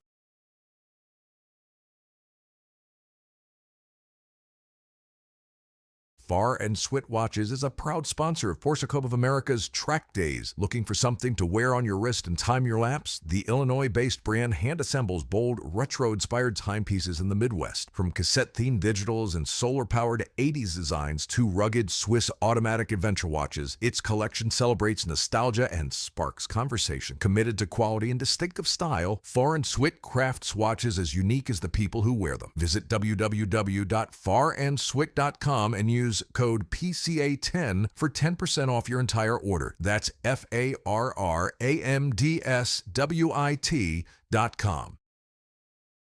Come join racers, sponsors, spectators, and volunteers at this year's Rock the Summit, September 12th through 14th. Rock the Summit is the club race for PCA Potomac's Founders Region, and at 34 years, it's the longest-running PCA race in the nation. Beyond the high-energy racing, join us for live music, a barbecue dinner, roaming beer carts during happy hours, and some other treats as well. Our 100-plus highly committed volunteers are ready to make the race weekend the best you'll ever experience, whether you're a racer, spectator, or sponsor. See you at Rock the Summit 2025. The Carrera of the Americas on November 22nd and 23rd at COTA in Austin, Texas, is the final PCA Club race of the 2025 season. Hosted by the Hill Country, Lone Star, and Maverick regions, the Circuit of the Americas, a Formula One venue, is a 3.4-mile, 20-turn track and is one of the most challenging in the United States. There will be 2 race groups contesting for the final season points toward the 2025 PCA Club Racing National Point Series and the 2025 Mid-America Championship Series. This event is limited to just 100 racers. To mark your calendars for registration, open October 6th at clubregistration.net. LN Engineering is a proud sponsor of the Porsche Club of America and this year's track race, the Road America Challenge. Whether you have an old air-cooled Porsche or a modern water-cooled one, LN Engineering has performance and reliability upgrades for all models. Be sure to use coupon code TRAC on lnengineering.com to save 20% at checkout while shopping for your favorite brands. Kansas City region is excited to host their second annual club race in the rolling hills of the Ozarks. The 2025 Race the Roller Coaster Club Race will be held on September 27th and 28th at Ozark International Raceway. The challenging 3.97-mile, 19-quarter course has almost 1,500 feet of combined elevation change per lap. The track is in Gravois Mills, Missouri, a few hours from Kansas City. There will be 3 sprint races, one on Saturday, followed by a happy hour with drinks and refreshments, and 2 on Sunday. Both days will have charity parade laps during lunch and give friends and family a taste of the roller coaster. The points races at this club race will earn points towards the 2025 Mid-America Series as well as the 2025 PCA National Championship Points Series. Register at clubregistration.net. The last PCA East Coast race of the season is at Carolina Motorsports Park, October 17th through 19th. The Carolinas Challenge is held at the 2.3-mile road course that's about an hour south of Charlotte. The event will feature the vintage class runoffs, 3 sprint races, and a 65-minute endurance race on Sunday. Wind down after Friday's practice with a social presented by Narrow Escape Motorsports, and after Saturday's sprint races, enjoy the award ceremony in full Southern hospitality with music and barbecue. Visit clubregistration.net to sign up.